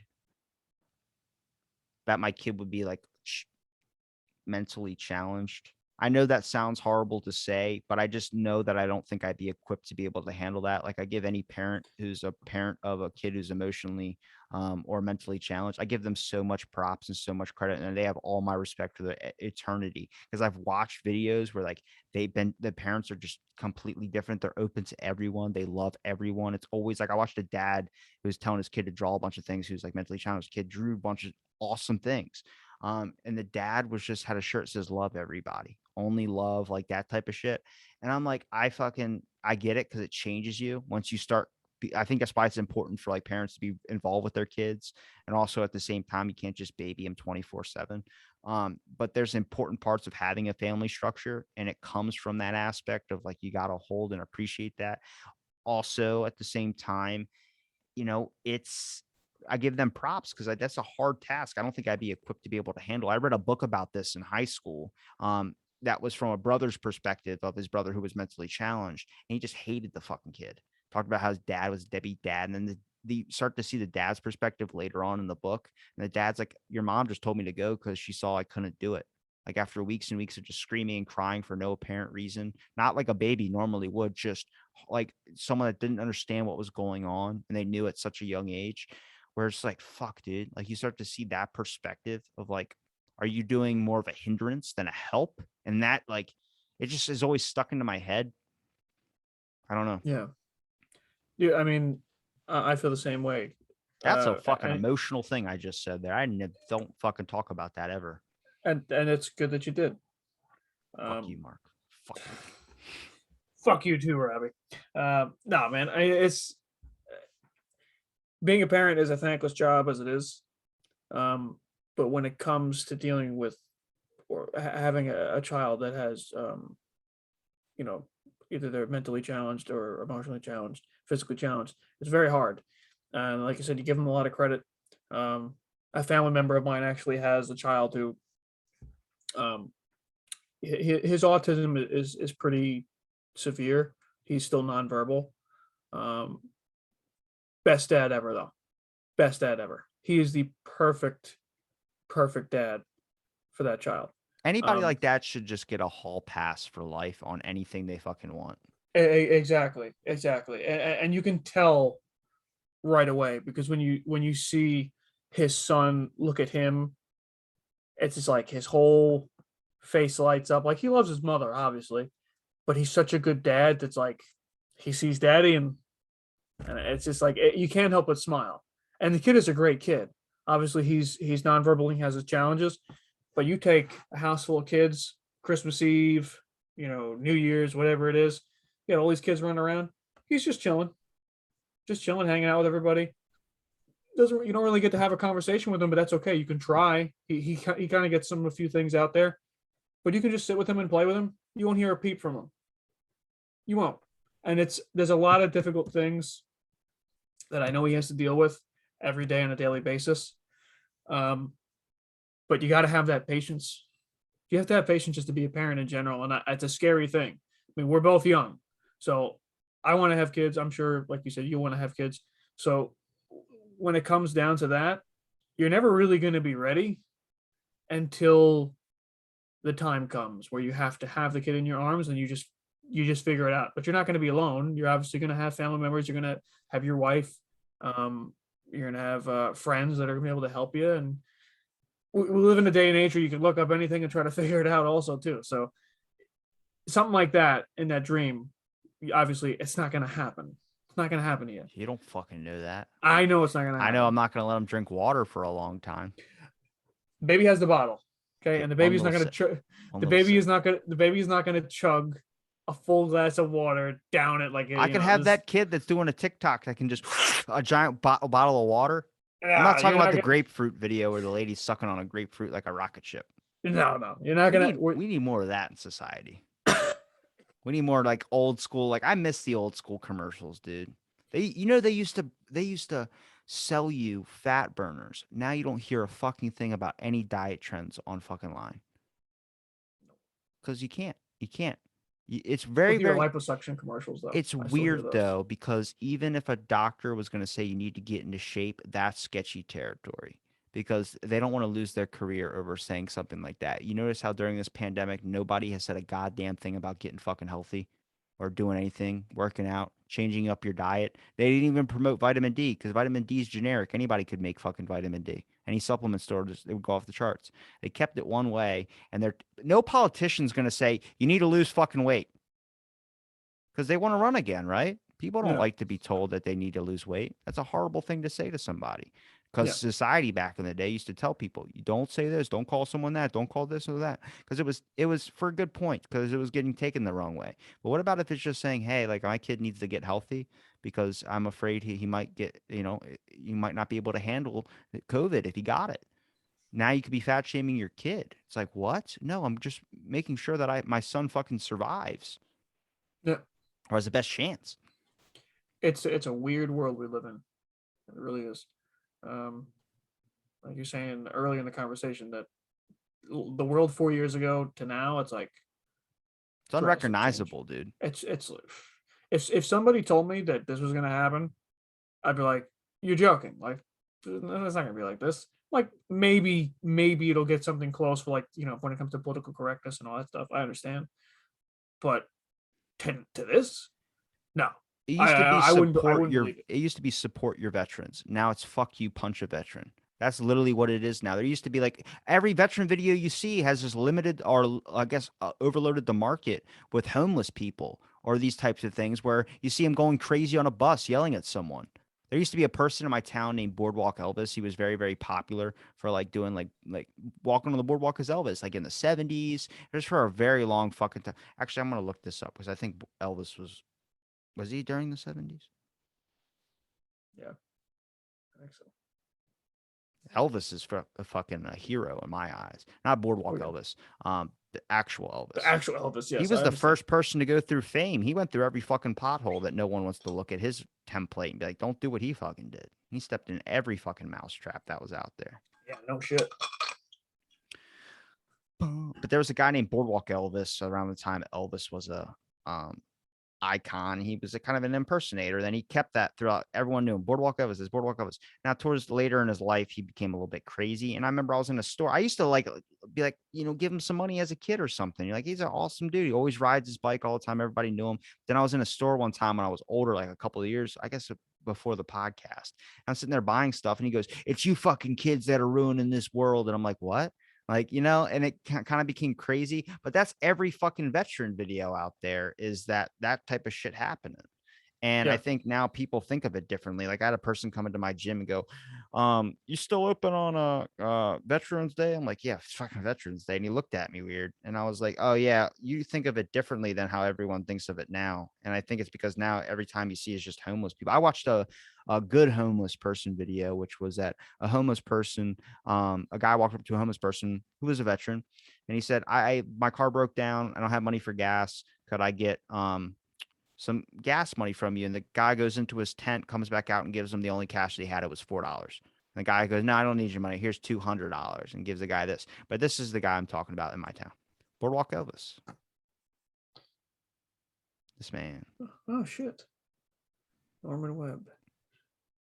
Yep. Here's my town. That's cool. Here is my town. Horrible murder. It's horrible what happened. He was murdered? Yeah. Oh. Shot by Kenny Rogers. You asshole. That was terrible. I had to go for it. But I mean, not the richest person, not a celebrity, but a celebrity to the place that you live in. I mean, the best thing that you can possibly do is, I guess, create good where you possibly can. But I don't want to, like I said, the whole living forever aspect of things. It's like you don't want to live forever to watch the people around you die, but you also don't want to live forever to live to a point where you get to see your own sanity or not see your own sanity. You know what I mean? People lose themselves a lot of times, whether it's fame, whether it's money, whether it's just time in general. And I think the best thing that you can possibly do is to preserve yourself, is just to make sure you just don't ever limit yourself on certain things, because I believe that narrows down your thoughts and your, and that's why I get so, like, say I'm like schizophrenic. It's because everything out there can turn someone into a schizo. I mean, if you described fucking a tennis player that is now fucking missing, all because she made a comment about sleeping with one of these high Chinese government people. Now nobody can fucking find her. She retracted her tweet and has just been gone for like a week and a half now. That's a real fucking world we live in. People go like, oh, well, that's over there. I'm like, it can fucking happen here. It Don't does think happen it here. can't. Yeah, people go missing Does all the happen. fucking time. 2 shots to the back of the head. William Colby, a 79-year-old or 78-year-old man that was found floating on an island after he went canoeing in the middle of the night. He worked for the CIA for like 15, 16 something years. All of his someone come up to his house to look for him. His dinner was on the table. He was the guy that exposed all the CIA like sexual scandals that were going on involved with it, like Epstein style stuff. And then next, you know, oh, he went canoeing in the middle of the fucking night. What 70 something year old man's going canoeing in the middle of the goddamn night? Does that make any fucking sense? People go, people like to adventure. Get the fuck out of here. Take your bag of Cliff Bars and shut the fuck up. There's an excuse for everything. Yeah. But no, I mean, it's not only that, like something like that obviously happens as a paper trail. It's weird. But then you get the stuff where it's just kids and they just go missing and nobody cares. I'm like, that's what bothers me the most. What do you think what do you think happens with them? Child trafficking, sex trafficking. It's a big problem in this country. Nobody wants to talk about it. I just watched a TikTok where a woman was filming with her friend. They were dancing in front of the thing, and this guy walked by like 6 or 7 times. And then they were like, can we help you? Because you've walked by like 6 or 7 times. Then a lady comes up to them and goes through her hair, like the other girl's hair, grabs her hair and just goes, huh, you have very nice hair. And it's like, oh shit, that's how a trafficking thing starts. They start with yeah. common tactic. That shit's scary. We see a lot of commercials of that now. That's fucking happening everywhere. Shit scares the shit out of me. And it's a big problem. That's the thing I was talking about where I feel like it's an everybody kind of thing. It's that. When it comes to who knows what, everybody. That's what I feel. I feel personally. That's my thing when people are like, you're a conspiracy theorist. I'll be like, nope. It's just nobody wants to say anything about it, but everyone kind of knows about it, kind of thing. But nobody wants to throw anybody under the bus because as soon as that happens, that's why they only talked everybody about goes, Epstein for like 3 days. Yeah. And that's why I guarantee you the Ghislaine trial won't have a whole lot of fucking news reporting on that one. Soon as one guy goes, if he spills the beans, he can take down everybody because everybody's involved. Most people are involved. I'm not saying every single person is involved. It's not always true. Not everyone's a piece of shit. But there's definitely a good amount of people that we know about that we think are, the big politicians, big celebrities, big whatever, that are been involved in some way or another. Things don't change. Like it was normal for, philosophers like, Aristotle, Socrates to have like young, sexual intercourse with young kids, and they were considered like their apprentices and whatever, and that was like a cool thing for like the parents. They were like, oh, this is amazing, you're learning from them, and that was normal. That was a normal thing. Now it's not so normal. Does it still happen? I think so, for sure. Do you think that, like the Bible, for instance, like I don't want to dive too deep into, because I was watching that middle ground with the Satanists and the religious things, and it's like, yeah, why would someone that created some type of thing and then had rules to go by, it seems like a power thing. But something that I did kind of look into myself was like, Why would he say that he hates this certain type of thing depending on what your sexual orientation is? That just sounds like a man created thing. That doesn't sound like an ethereal being type thing. Because I don't think an ethereal being that's thinking on like a Dr. Manhattan level is really thinking about those basic things. I think it's thinking on a more deeper core of an essence of somebody's soul. In reality, was written by people. Yeah. So the I feel like person's that was just opinion is added going in to be, there. yeah, people are going to have that their own opinions and everything. Um, it's like a contradictory thing. Like you read that he's like an all powerful, all loves everything, and it's like except for these people. It's like that doesn't really make sense. I completely understand what you're saying. But even Um, if you create something, don't you just end up like fucking off for the rest of their whole entire lifetime? Apparently, according to this, you do. You're just like, yep, that's you. Good luck. That's what I would do. I would just go into a bunch of different planets and create a bunch of shit and then just like observe, but I wouldn't ever interfere. See what happens. This is fun. We're When at you have that year. much power, do you really think that they're fucking, oh, make sure you get the fucking winning numbers on the Powerball? No, it doesn't fucking happen like that. That dude's on fucking Mars making obelisks and shit. Oh man, I still haven't answered the question. I know I've What given the you enough fucking time too. you have? I know, but we keep talking about other things, and my mind starts following you. Um, Who's the next celebrity to go into outer space? Is it Owen Wilson?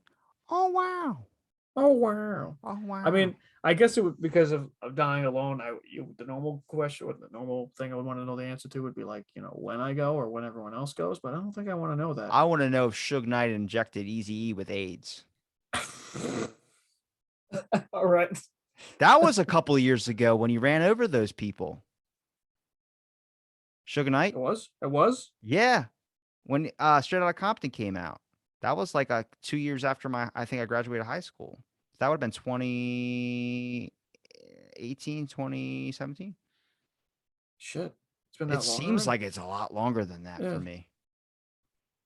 Yeah. Wow. I feel like we lost a whole year anyway. I feel like that year kind of just went by. Well, you get a Uh, mulligan. You get another one. No? no. It's a golf reference. Uh, Oh, yeah. Ben Shapiro. I could do Ben Shapiro. You know who Ben Shapiro sounds I like, know right? who Ben Shapiro. Yeah, go ahead. Hold on. I might have to listen to him again. All right, go ahead. Listen, let me think of this. I'm gonna This look is up a big question, man. I don't know the answer to this question. I don't know what I would choose. Ben Shapiro. Absolutely fine. Absolutely fine. That's exactly what he sounds like. Absolutely. Absolutely fine. Biden Well, administration flubbed everything. here's the thing. Like, I can't do his voice, but he's always like, well, here's the thing. Um, The Democrats, they don't. Yeah. what would I want to know? Biden's like, let's see. He goes, hey man, scoop the top, man. Scoop the top. What the fuck?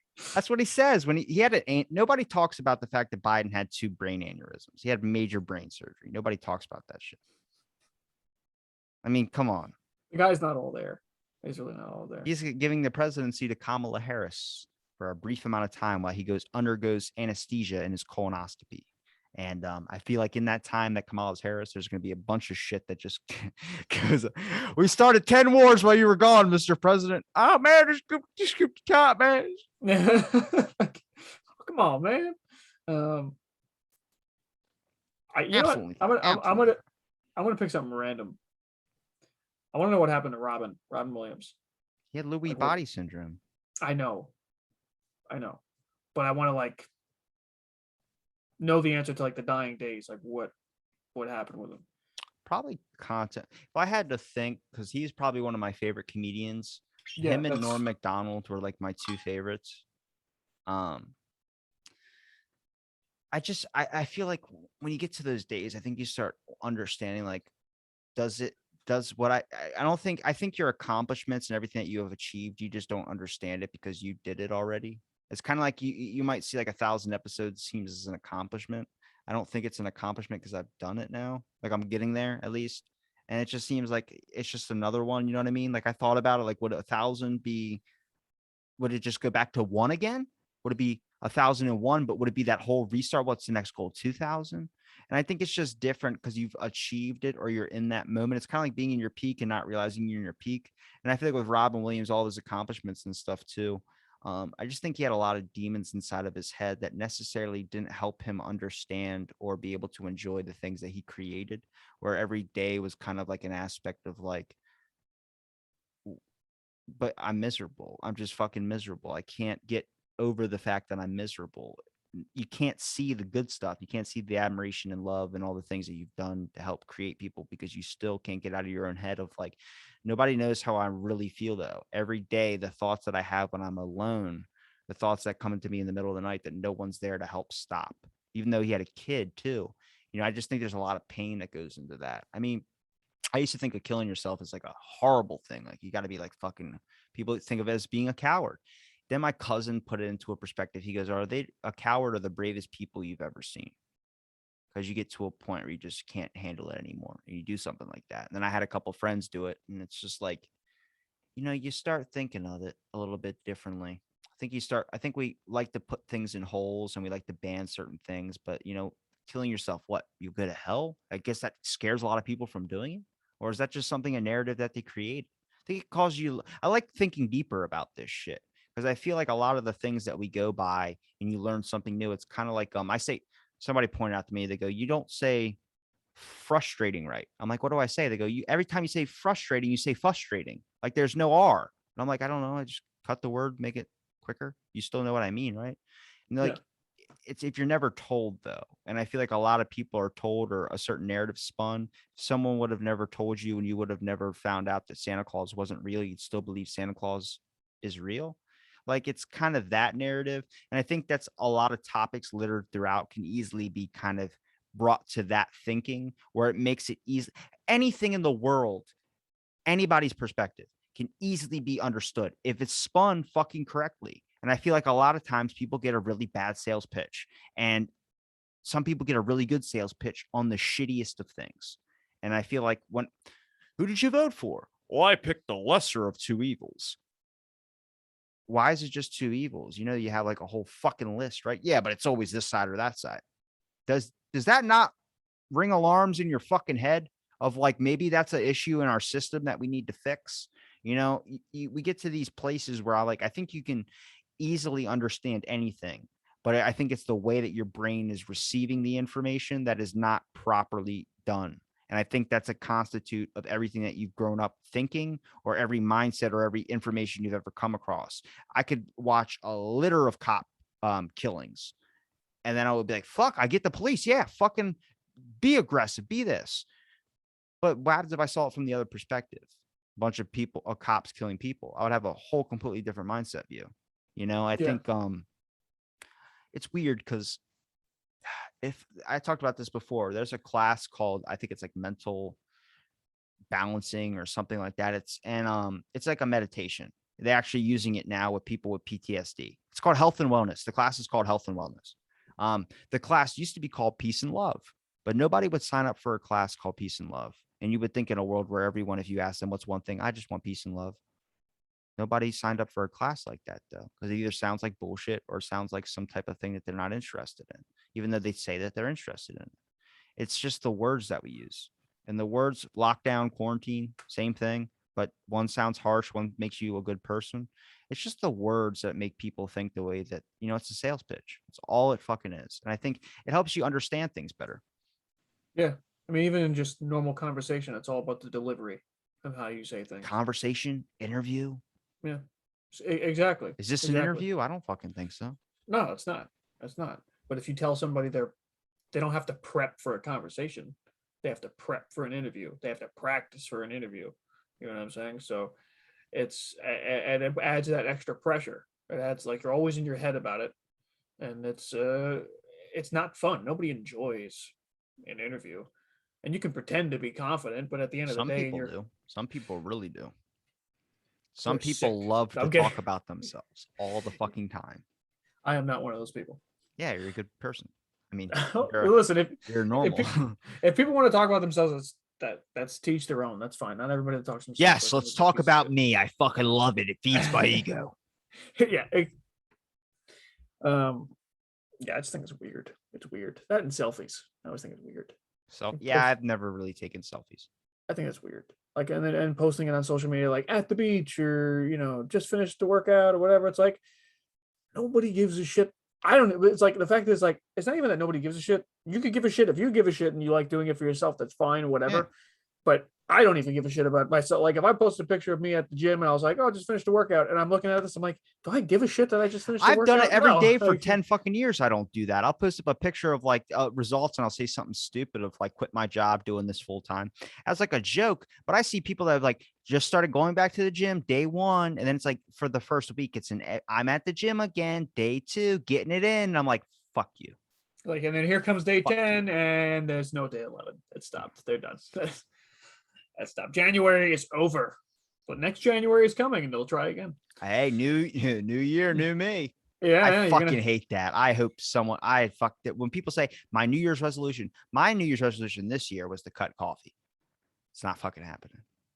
I was trying to stop drinking caffeine drinks because I was at work and I got a call from my doctor and she goes, my intestinal gastroenterologist, Yeah. my supervisor is a buddy of mine. I've worked there longer, but I don't like anything that has high positional power. It's just more responsibilities. And I'm like, I don't fucking like that shit. It's just gray hairs more.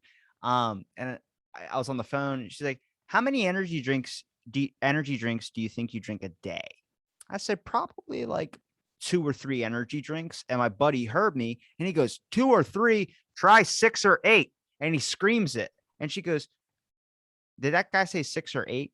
I'm like, you heard that? She goes, Robbie, are you being honest with me? Is it 6 or 8 energy drinks? I'm like, yeah, it's about 6 or 8 energy drinks. He goes, on a slow day, That's nuts. I'll be doing 6 tomorrow. Probably tomorrow will be Monday, and that's 4 hours of cardio.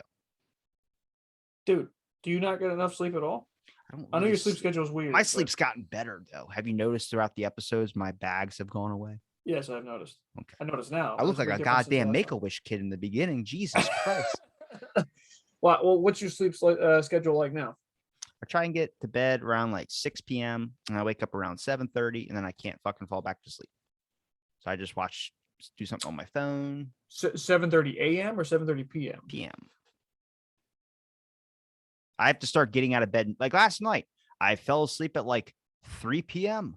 and woke up at like 4. Then I ate. Then I watched Naruto on my phone for 7 hours. And I woke up at 1. My gym didn't open at 6 on the weekends. So I said, okay, I'm just going to sit here and, mess around, make beats on my phone. Next thing I know, it was 3 a.m. Then I got an idea. I was like, got my candle, lit my candle, and then I had the candle in front of me and it was in a dark room and I had the candle slowly go up. I can't say this because it's going to be in the film. So I can't. I have to do it after. Keep it in your mind. You have to do it after. I'm going to forget. Don't forget. I'll just write it down. But I always get ideas for shit. And then I got to start doing stuff. My brain just doesn't shut off. And I think it can be a hindrance to you, but I also think it can be a helpful capability. But also, I have like one day out of like a week or so that I'll just shut down. Like what usually when I do like 4 or 5 hours of cardio, I'll kill like 2 movies on the elliptical. I'll go home, eat something, then I'll like lay on my bed. I will just pass the fuck out. You should, yeah. Usually when I was doing 2 workouts, before I did the podcast and stuff, I was doing 2 workouts a day, like 2 hours in the morning and 2 hours in the afternoon. I would crash, dude. Like I think I talked about this before. When I first year out of high school or second years, or no, first year out of high school, I think towards the end, I just didn't have a job during winter. So I was just gouging the house for quarters and shit just to be able to get a $1 drink. And all I was doing was I was driving to the gym, going home, playing games, driving to the gym, going home, playing games. But I would go to the gym at 1 o'clock in the morning and then I would come back around 3, eat, sleep, wake up, hey, and go to the gym again. Go to the gym, come back, eat, play games, sleep, wake up, gym, that, and it was just that over and over and over and over and over again for like a month or 2. And then started doing 2-a-days between working and stuff like that. Because I know you told me you're a bit of an insomniac, obviously, but how many hours would you say? I'm Maybe in a 24-hour period, how many hours? Obviously, it doesn't have to be consistent, but better now, I think 4, 4. Okay, that's much better than what it was. but they're not all at the same time. Yeah, I know that, but at least you're getting some sort of it's restful sleep. At least you're telling me you're dreaming, right? Yeah, So because I talked to a sleep scientist about it. She's like, I think you hit your REM cycle like unnaturally fast, which is a rare case with some people. Like ADHD is like 7.2% of the population. I didn't know that. Like I'm a fucking rarity. yeah, We got our own day, ADHD day. you do. I don't know that. It's ADHD Awareness Day is like in November 7th. Also, it passed. Yeah, I had Okay. my day of glory. It's not like my birthday month. I fucking hate it when people say that shit. I fucking gets me. I know so many people that do that. I'm like, oh God, you piece of shit. No, I'm just kidding. They're probably valid in their points, but I don't know. Oh man. Oh, well, I guess I answered the question. I said Robin, but that would really be it. I really, that's like such a big question. I know it sounds like such a small, specific answer, but I really don't like. The day I think you there's just so die. much. I don't want to know that shit. There's so much shit that I really don't want to know. Like I want to know about all this other conspiracy shit, obviously. So I guess it would be that. But like what you were saying for like if I want to know this is all set up, or do I want to just live life like the Matrix kind of like, like do you want to just live your life like everything's normal, or do you want to see the real world and all that stuff? Like do you really want to see all that? It's a difficult question to answer, but I feel like somebody that already kind of knows that shit's not true and this is like fake and some of this shit is there's something going on. I feel like those people definitely want to know. The people that have no idea, I don't think they're ready to know. You know what I mean? Um, so there's people that just don't think about any of the stuff that we talked about. Like I said, nobody wants to talk about the child sex trafficking thing. Nobody really wants to talk about that. It's a taboo subject. Exactly. But That's what I think is I like a totally want to know. that's a So manipulation thing in itself. If you make something taboo that where people don't want to talk about it, then it never gets fixed, right? yeah, for sure. At that point, it just it stays as this one. It's an untouchable conversation, and you're going to be an other if you want to talk about it. You're going to be weird. You're going to be labeled as a, like I said, a conspiracy theorist. Do you ever dive into the conspiracy realm? Yeah, for sure. I What try not to. which I try ones? not to go too far. It's mainly the stuff that I already mentioned. I try not to get too far into like aliens and all of this stuff. I feel like I'll get lost in it. But Try not is to it spend too much time. conspiracy, the aliens thing? I think it's a government like push for funding. And I've You talked to a lot of people about it. it was such a strange thing that they came out like, oh yeah, aliens are real. It's like, oh, okay. You want some money? That's what it is. You want This some money? is this. It's like let's find out about these aliens. But it's like, yeah, it was a weird time. That it's like that they just released it. I was always wondering why that happened when it did. You know what I mean? Because it was just like peak COVID, all this shit is going on. It's like, oh, by the way, aliens are real. Oh, and nobody seemed to really react. I just think it's hard to get anybody motivated to give a fuck about really anything anymore. Yeah, I know. Unless it's like destroying other people's property and shit. Apparently, apparently that's all that shit that matters. But I don't know, man. There's too much. There's so much shit that we're never gonna really know the truth about, and JFK, dude. They said they're not seems going to release the last bits of those documents. And then now they're holding the Capitol shit too. yeah, I heard. There's just so much fuckery. But there's always a reason why for all those things that we're just never gonna know. And even now, with like we live in an age of, you know, information that we can get right away. But like you were saying before, there's so much of it that you don't know what's real and what's not, what's just true and fabricated. You have no idea. So you could be told this information, you think it's true, but there's going to be other information out there that's saying that it's fake. So at the end of the day, you still are back to square one. You might as well not have any of it. You still have no idea. You know what I mean? Is it better now that we have access to all this shit and still have no idea how to form our own opinion? Or is it better to not have any access to this shit and we're just like sitting there blind? Like what's better? You know? Well, ignorance is bliss, and then but knowledge is power. Yeah. It's kind of like a double-edged sword right there. But at the same time, people can use that knowledge and they can fabricate it. And then at the same time, you think you have all this power talking about all this shit that's just fucking nonsense at the end of the day. It's not even real. Well, But the person that's is it hard to offer power to someone or knowledge to someone maybe if they come off with the starting gate of I'm going to use it to help people, and then once they find a way to be able to make their lives easier, they just lose it in selfishness. There's very few times throughout history that anybody has given up power, and one of those persons was like in Rome way back in the day, Luquitius Cinquentus or something like that. Some type of guy that was like he retired. He helped these people win back their city and shit. He retired, let them take control, and he was on a fucking farm. And they came at him like a couple months later, and they were like, "We need your help. The city's been taken over again." He reclaimed his power after they were going to give him the ability to be king, and he said no to it, helped them take back over the thing, win the war, and then he went back to his fucking farm to die. That's very few times. If I offered you the keys to the world, you're gonna fucking take them. I'm gonna fucking take them. But necessarily, do you understand what you're buying into? Do you understand the whole rattling of that deal? There are people out there that don't really have the obsession with the spotlight. And I feel like those are the people that end up getting the spotlight. You know what I mean? Yeah. It's you kind of get it without wanting it. And it's weird because then that goes against Jim Carrey's idea of willing something into the universe. And that guy's became fucking woke as hell. That Oh yeah. not like woke in the term of woke, but like woke as in like he's like none of this fucking matters. And I'm like, that's a dude that just saw some shit by taking a psychedelic trip. Fucking Ron White quit drinking. I don't know that. Yeah, tater salad, quit drinking. He had an Jesus. ayahuasca trip and it fucking changed his life.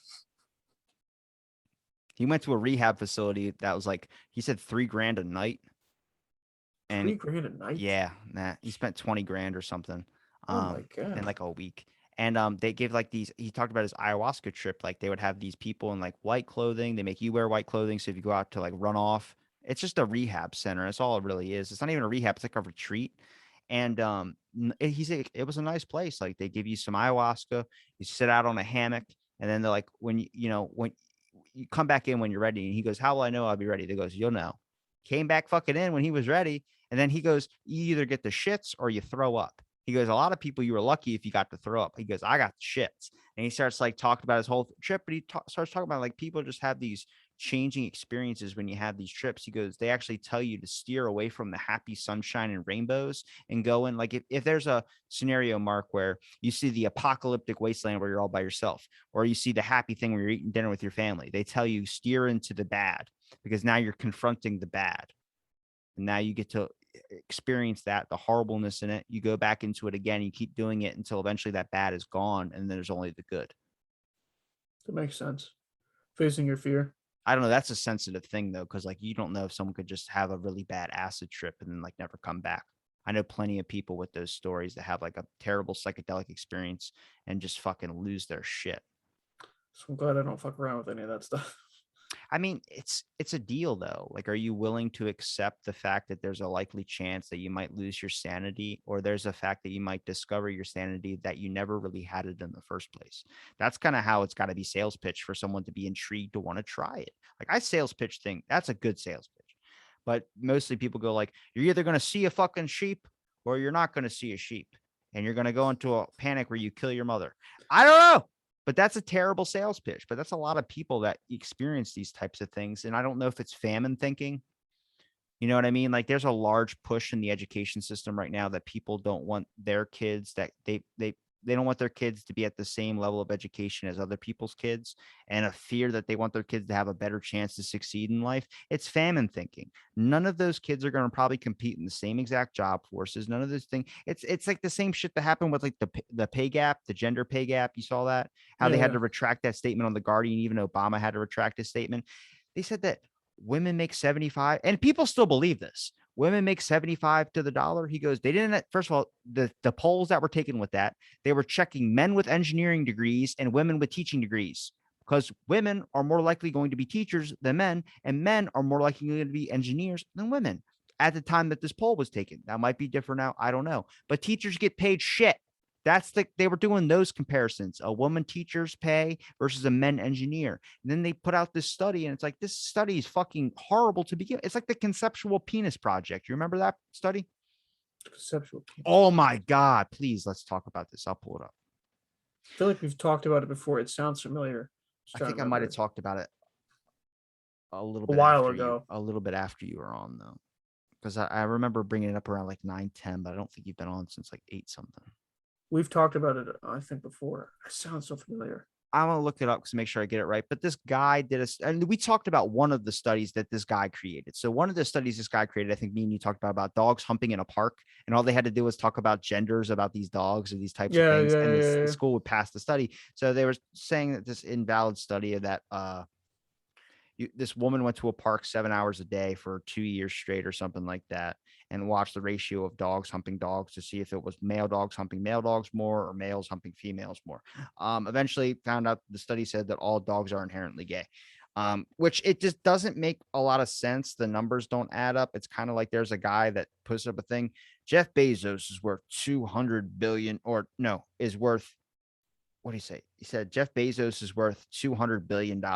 There's 7 billion people on Earth. All he has to do is give each person $1 billion, and he'll still have 193 left. And everyone's like, that math does not fucking add up right. That math is completely wrong. But so this study, they just saw certain key different words and decided, oh, and this is what I tell people about peer review. If you fucking tell me, but it's a peer review article, make sure you're getting the right fucking peers, because this was created by a guy who was trying to expose the issues in school systems, all because they don't want to lose funding if they see certain keywords that might be a flare in society, like anything to do with gender or sexuality. They just fucking pass it in fear that they might get attacked or have some type of riot on their campus. So the conceptual penis as a social construct. The article, The Conceptual Penis as a Social Construct, published in the Cohesion Social Sciences. So it's published in a magazine, published as an actual academic thing, I think, as well, too. May 19th, 2017 has been revealed by its author as a hoax. He created it as a hoax. So the abstract is, and not, I don't know, how do you say that? Anatomical? Anatomical, yeah. Anatomical penises may exist, but as preoperative transgendered women also have anatomical penises. The penis vis-a-vis Vis-a-vis. vis-a-vis maleness is an incoherent construct. We argue that the conceptual penis is better understood not as an anatomical organ, but as a social construct, isomorphic to performative toxic masculinity.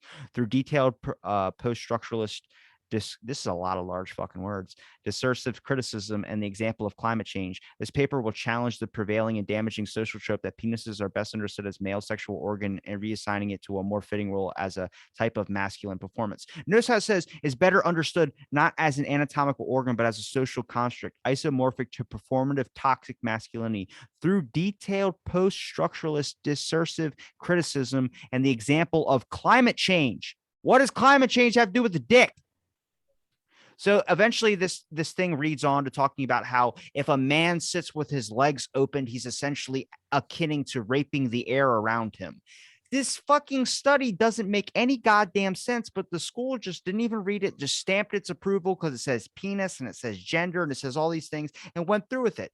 So please, for the love of Christ, read your fucking articles with your own thoughts rather than what you see in a goddamn headline, because I've seen thousands of them about the fucking lab.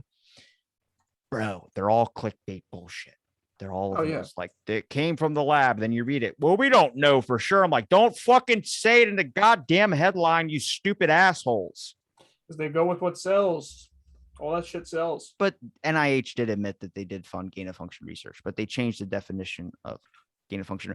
Well, look at this. You know, it's fucking nuts, dude. I'm gonna keep bringing this back until we finally figure out the fucking answer. First known COVID case was vendor at Wuhan market. Leading scientist argues that first coronavirus cases point to Wuhan market. Does that not sound like trying to save face with China? I know it came from that. What is a viral new disease being naturally formed in a fucking market? What are they fucking doing in that market then? And it's across the street from the fucking lab? Really? That's a movie scenario. That's a goddamn reality show that's gone sour. Yeah, that's what it sounds like. Oh man, dude, like I said, all this shit is just either going to be fed one way or fed another, and we're never going to know what the real thing is. It's all bullshit, and I don't get why people are taking it so damn seriously. It's famine thinking. They think that it's going to affect, like everyone goes, oh, the president is the president. I'm like, is the president getting you up in the morning to go to your job? Is the president doing those type of things? Now, is he limiting your jobs? That could be a possibility. Is he making gas more? That's definitely a possibility. But in the grand aspect of things, I think people invest so much of their time and anger into something because they necessarily don't want to confront the issue that maybe they might not be happy where they are in their own life. Self-responsibility is something that some people don't want to deal with. They don't want to. They don't want to think that maybe things aren't going right, not because an outside factor is making it not go right. It's just maybe it's not going right because you're not doing something right, or it's just not going right. Not everything is because you messed up or because somebody else messed up. It could just be because that's just what it is. But in most cases, things aren't going your way because of something that you're doing, which is really what it is. If you're not getting to where you want to be, maybe you're not working hard enough. Maybe you're not. So if you're looking for answers, a lot of times you got to look in, within, look at yourself in the mirror and think to yourself, well, I got to be here. So how the fuck am I going to get there? Am I going to blame somebody else or have somebody else take me there? Because it's not going to happen. So you got to get there. Or I have this problem. I got to fix it. How are you going to get there? Just keep trucking along. That's all I'm going to do. Just keep going from A to B. I take things one day at a time, one step at a time. That's just what I do. I try to look at the bigger picture. I know where I want to be, but I don't know exactly how to get there. So all I know is I go with the gut feeling that I have and I just keep going forward. But I'm not going to sit there and just go, well, you know what? It's just never going to fucking happen because, so-and-so is doing this better than I am, or so-and-so is preventing me from whatever. Okay. If I keep thinking like that, I'm really never going to get anywhere. And this whole process is going to just be a miserable thing. So. Oh, I just got a good idea. Okay. Save it for after. Can't spoil it on the show. Yeah, it's a really good idea too. All right, cut the show, Robbie. We got to talk about it now. No, we're gonna wait.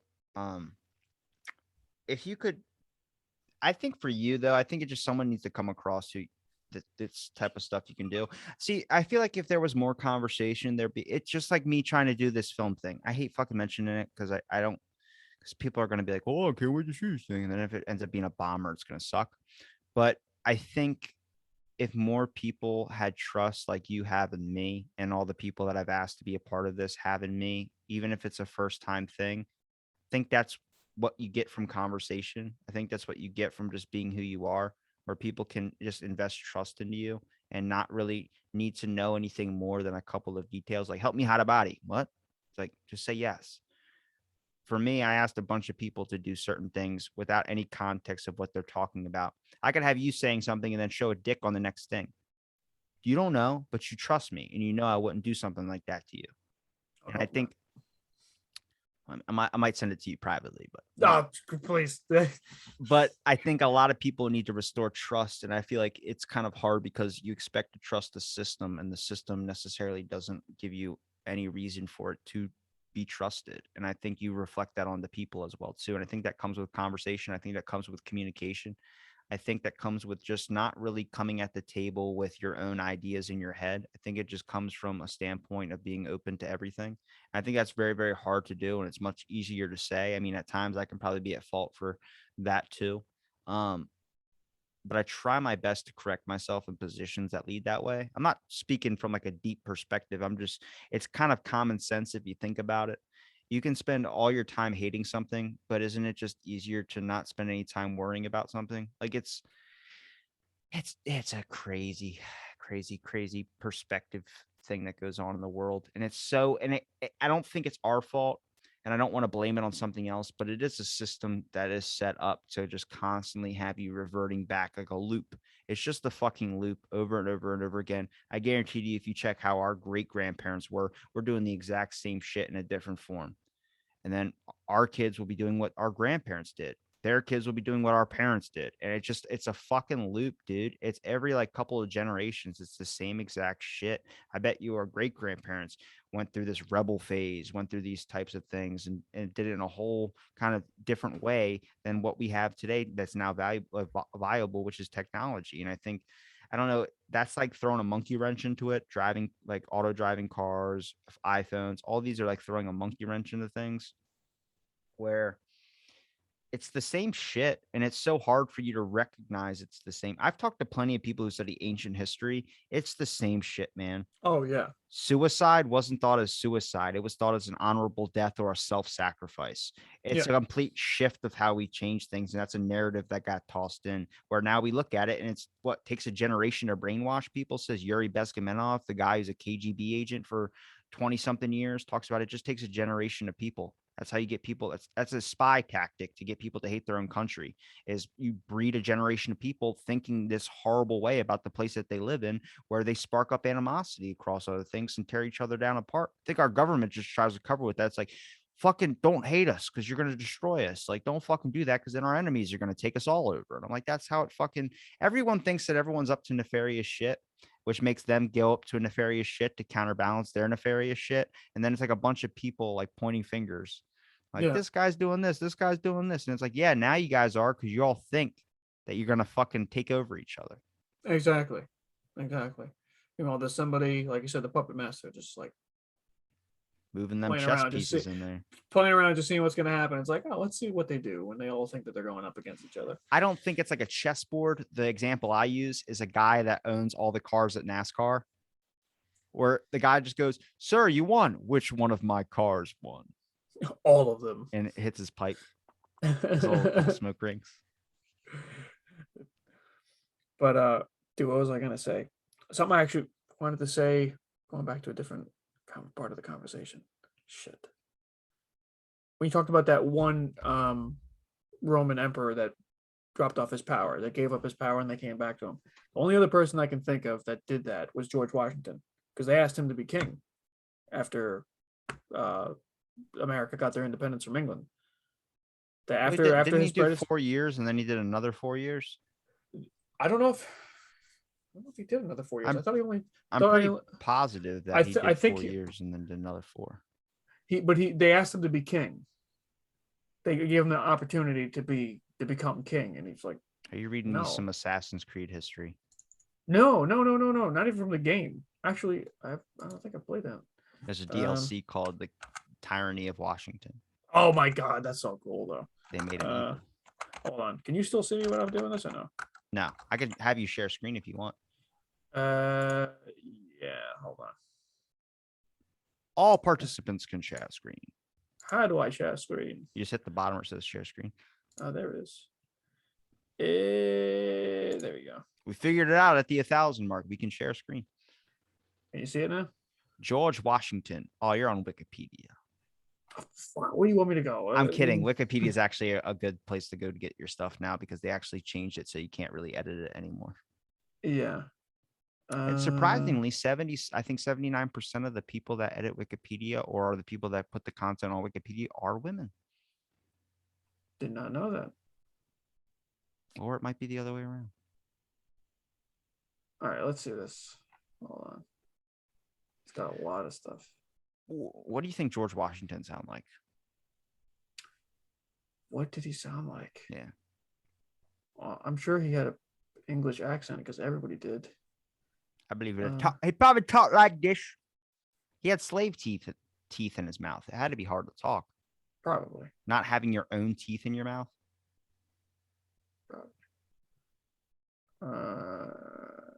They were properly compensated for their teeth. I'm sure they were, but it still looks fucking freaky. You have a molar where your front tooth is. Your 32 is mixed with your 24. I don't fucking. Let me do this. Here.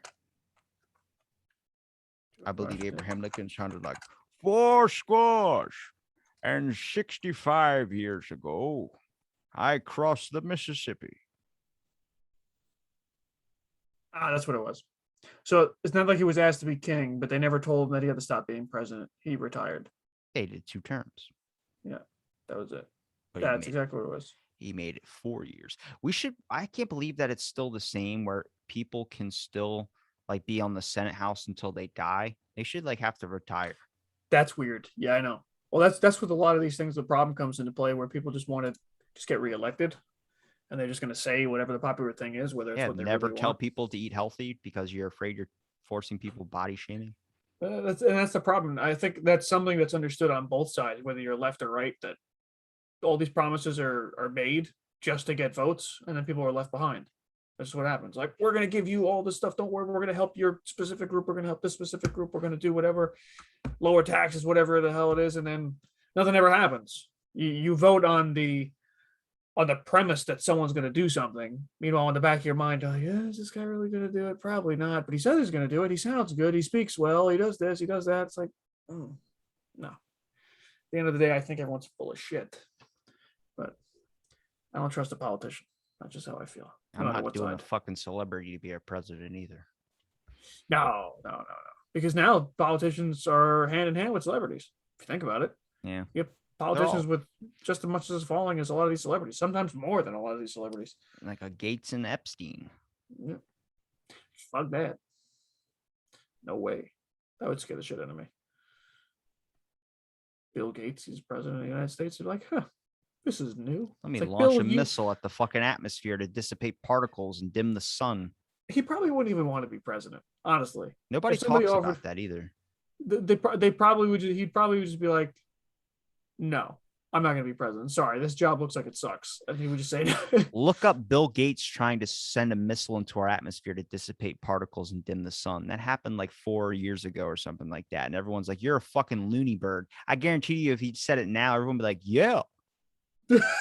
Yeah, do it. Climate change is killing us all. It's like, no, it's just not. Blow up the sun. What? No. Yeah, there's a lot of talks about climate change not being real right now. And I'm like, I don't think it wasn't sales pitched right. They tried to scare the shit out of you to act now. And there's definitely shit going on that's weird. I mean, yeah, there's definitely stuff. There's a lot of weird. The climate change is real. The only thing that is constant is change. And that's a quote from Alex Jones. But he also talked about like it's a global greening. Like there's a lot of people that I've talked to that talked about like plant life being better than ever. Ice age probably happening. I think it's pushing us towards another ice age. And I think that's what's going to end up happening is that you're going to see like life get wiped out again. Which I think like Snowpiercer, where they were stuck to the fucking train. Yeah. That's a possibility. And then we actually might be eating roach or cockroach bars, whatever the hell those people were eating at the poor part of the bus. Oh, God. I don't know, like maybe you only get meat on your birthday. The global elites take over. The only time you're ever going to start really seeing change is when the wealth class starts being affected. I don't think people understand that. Yeah. 100% right.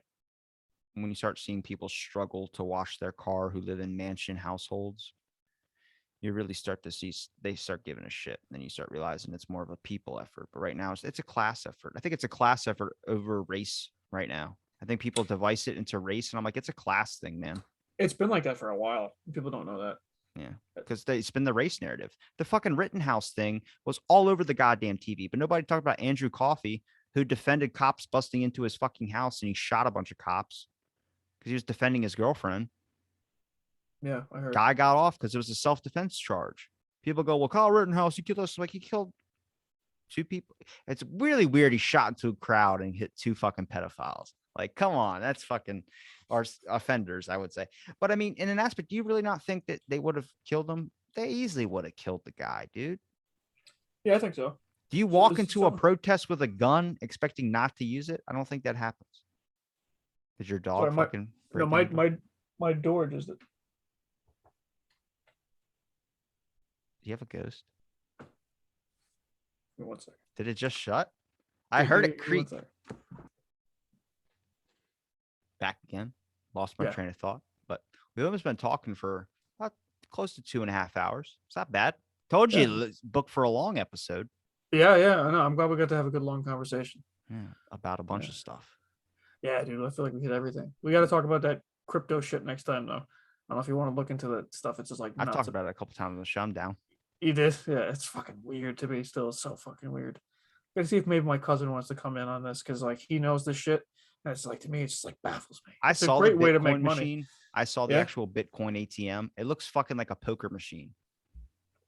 I've never seen it. You gotta send me a picture. It's got like red and black, like how a casino board, like the roulette thing has. It's the whole machine looks like it's wrapped like a roulette. And it just says Bitcoin. And then they have one like in orange, I think, too. Isn't a stadium like being named after a cryptocurrency right now? I wouldn't be surprised. I think I just heard that. I think that's why Bitcoin because he was telling me that like it dropped from like 65,000 to like 55, and then it's Yeah. went up to back to 58 because people were moving money around. People don't realize, like, they think about it, they're looking at it like stocks. So like, no, this is currency. This is like when somebody gets rid of their crypto, that's what happens. Like it goes down. It's the same thing with like the dollar. Like you keep printing money, inflation's going to go up. It's going to be worth less. Same thing with all this other currency. That's why it's such a weird thing. It's also really why it's, so volatile. But Where can people find you, Mark? where can people find me? Yes. You can find me on Instagram, Mark Filipe VA. You can find me on Twitter, same Mark Filipe VA. And that's it. You can find me there. You can shoot me a message if you need something. You want me to record something? You have a job? Probably not. It's fine. Or if you want to just watch one of my videos and like my stuff, that's fine. I really don't give a shit. But if you want to chat, that'd be great. I'd love to talk to anybody. But most importantly, if you want to chat, you got to chat with this guy here, Robbie Robertson. Another fucking shit. Why do people do that? Why do people just you got to chat with this guy, Robbie Robertson. He will make you feel horrible when you come on and you don't. Angelina talk about all this Jolie is stuff. giving back up the children she adopted. This is the society that we're living in. She's giving back the kids. Dude, thank you for having me on. Thank It's you it's always a pleasure talking with you, man. Always a I'm pleasure. sure we'll have another one or a couple. We'll have a bunch more. How about that? We will. Just me and you talking because the show will be done. There. What about the show will be done? At 1,000. You done? That was the film is the goodbye. I didn't know that. Yeah. That's a detail you left out. I'm sorry, didn't. Well, we got to end the recording now. It's just No, I'm kidding. It's like, I'm gonna take a break though, but we'll be back. All right. Is that okay? Does that make you happy? Do whatever you want, Robbie. Right. Do whatever you want. Thank oh, God. dear Lord. You can do whatever you want, child. All right. Give me the rabbi as an outro. Robbie, I want you to do what makes you happy. At the end of the day, if you want to take a break, you take a break. You deserve it. Bless you. Give it the snip. Give it the snip. Bring it over, you crooked.